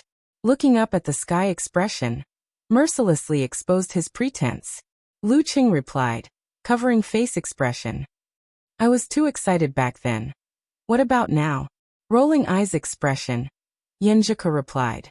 "I'm considering many things now. For example, if I were to meet Lu Yongyuan in the opening match, what would I be able to do this time? For example, if Fiery Hell weakened my Ice Sect secret arts, it wouldn't be a home ground advantage." Lu Cheng replied seriously. "For example, how to flirt with my little fairy." "You're quite carefree. You've even learned how to tease me." Bristling with anger expression, Yenjika burst out laughing. Lu Cheng chuckled. This is one of the effective ways to control nervousness. And after so many life and death battles, he was quite confident. After chatting for a while, Yenjika changed the topic. "Your fan forum has been super lively these few days. Why?" Lu Cheng was puzzled. Because he was going to be the main player in the Longhu Club's new year? During this period of time, other than chatting with his wife and occasionally calling home, he was in a semi-secluded state. He was racing against time to digest what he had learned from the restriction sect. Clear Jade chapter. He hadn't been on Weibo or forums for more than a week. Yenjika sent a cat emoji that was observing in the dark. "Isn't little Wonton studying in Huaqing? She bought tickets to today's competition and wants to cheer for you on the spot." Xiao Ling, Brahmin, Nyechichi, and Unparalleled Dragon King have all asked her to cheer for you. Lu Qing suddenly realized something. I forgot that little wonton is studying here. Yanjika praised him in her heart. Cover your mouth and laugh expression. Do you want to design a special celebration for them?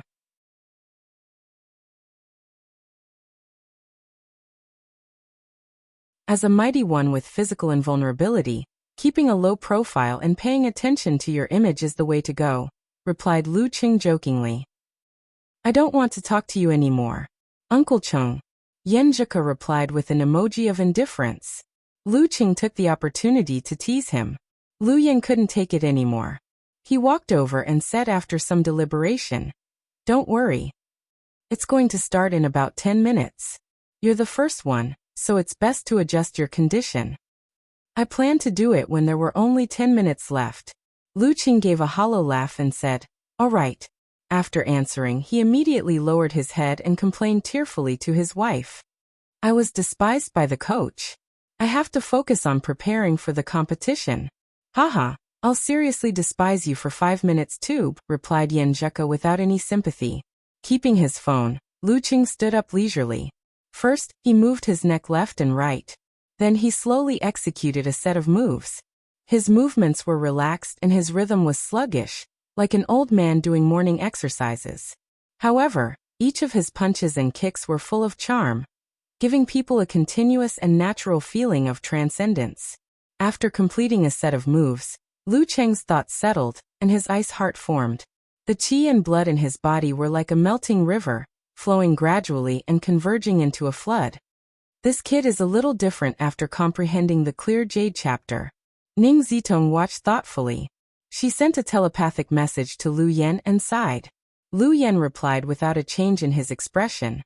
Wasn't it the same when we comprehended it back then? At this moment, the cheers outside grew louder. The curtains of the new top-class professional competition were about to be lifted.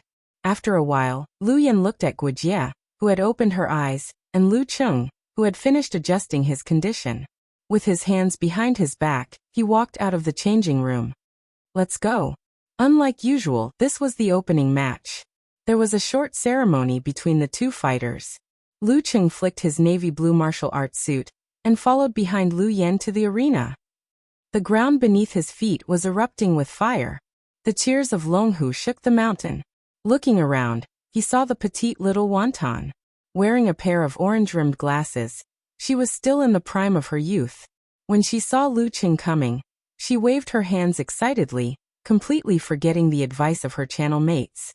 When Lu Cheng nodded and looked away, little wonton finally remembered the main point. She quickly took out a short navy blue banner from her backpack.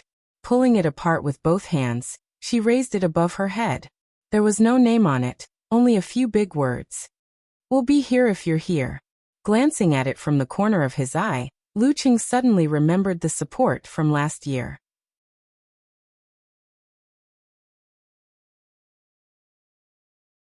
When he was at his lowest point, they still stood by him. His heart was instantly filled with warmth. In front of the computer screen, Yan Xiaoling covered her face and sighed. She replied in the live thread. We shouldn't have let little wonton do this. She's too short and not eye-catching enough. Half of it is blocked. Unparalleled Dragon King immediately replied with a funny face. No matter how short she is, she's still a few centimeters taller than you. Who gave you the confidence to say that? In her height. Yan Xiaoling habitually made fun of herself. After the simple ceremony, Lu Yan, Lu Yongyuan, and the rest retreated to their respective changing rooms, leaving only Lu Cheng and Kaori Karasawa in the middle of the arena. Please enlighten me, Lu Kuan. Kaori Karasawa bowed politely. She was very unfamiliar with Huanatian. After knowing that her opponent was Lu Cheng, she asked the translator to give her the pronunciation of these 5 words. Then she memorized them and repeated them mechanically. Lu Cheng cupped his hands and replied with a smile. I've been looking forward to a rematch with you. Kaori Karasawa didn't understand. Her eyes widened in confusion. Both parties pulled apart and retreated to their designated spots. At this moment, on Japan's largest otaku forum, there were many discussion threads. There were many replies, and it was even more popular than other news. Kaori-chan looks cute in this. Why did she abandon us and go to China? For kendo, Kaori-chan is the most charming when she's serious. Who's her opponent? He looks familiar. I remember now. He lost to Kaori-chan in the previous King of Youth Pro League. He has also entered the realm of gods and devils? Unbelievable. Apart from the true martial arts fanatics, most Japanese only knew about the mighty ones in their own country.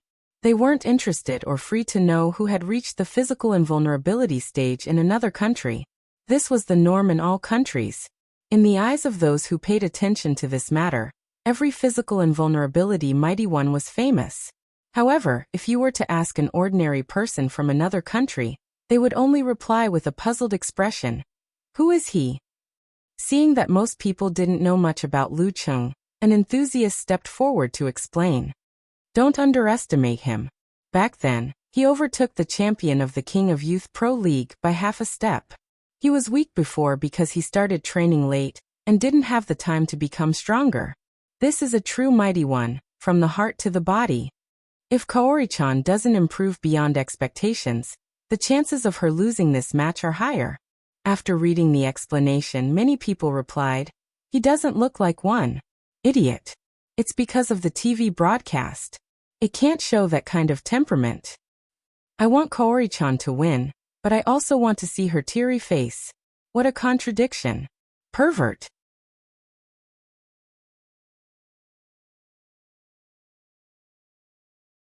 The atmosphere of the forum quickly turned cheerful. Even with the reminder, they still lacked a direct understanding of Lu Cheng's strength. For the two with communication barriers, the 3-minute conversation turned into a pure battle of aura. Kaori Karasawa was calm as she stood amidst the gushing flames. It was as though she was in an ancient meditation hall in the depths of the Hinzai-ryu dojo. The floor beneath her feet was smooth and old. The trees outside the window were overgrown, and the moonlight was cold. There was no one around except for the Buddha statue. The solemn Buddha statue stood tall, overlooking the tranquility of the mortal world. She sat cross-legged and looked at it with her eyes closed. Her body and mind were empty. Without any obstacles or barriers, everything around her jumped into Kaori Karasawa's mind. An indescribable and invisible feeling surfaced. Eye of the mind. This was one of the fundamentals of the Shinzai-ryu Kendo. It was similar to the combination of enemy heart-freezing move and prediction ability. However, both aspects were lacking. Kaori Karasawa saw the magma waiting to erupt underground, saw Lu Cheng, and saw a crystal-clear soul that was like a mirror on all sides. She saw her own reflection in the mirror. Every detail was exposed and exceptionally clear. Her mind jolted and she almost left the eye of the mind state. Calming herself down, Kaori Karasawa maintained her state. She calmly opened her eyes and made eye contact with Lu Cheng. Her back arched naturally and her right hand gripped the hilt of her fukigemaru. She was like a divine weapon with a hidden edge, waiting for the day when she would shine brightly. After some time, the referee, who had retreated to the edge, raised his right hand and shouted, "Begin!" The curtains of the new top-tier professional tournament had officially begun. Kaori Karasawa suddenly stepped forward. Her body rippled like water and appeared before Lu Cheng in a flash. Clang! A bright white light shone, so fast that no one could see its trajectory. Ground shrink. Unsheath. To Kaori Karasawa, the combination of these two ultimate moves was as easy as breathing or eating. She was fast, and so was Lu Cheng. As Kaori Karasawa ground shrink, Lu Cheng stepped forward and closed the distance between them. His right fist hammered down heavily, hitting the side of the katana to stop its edge from slicing through the air. If not for Kaori Karasawa's shocking speed of ground shrink, he could have pressed down on her palm and pushed the katana back into its scabbard. Kaori Karasawa didn't panic. Instead, it was as if she had returned to the meditation hall and saw the Buddha statue. Clang! The empty scabbard in her left hand pierced out towards Lu Cheng's lower abdomen. It was comparable to unsheath. This was a sure kill move. Shinzai-ryu takedown, double dragon takedown. You're tuning in to the Li Mei's Wuxia Whispers YouTube channel. We're so grateful for your support, and don't forget to subscribe to join us on this incredible journey through captivating stories.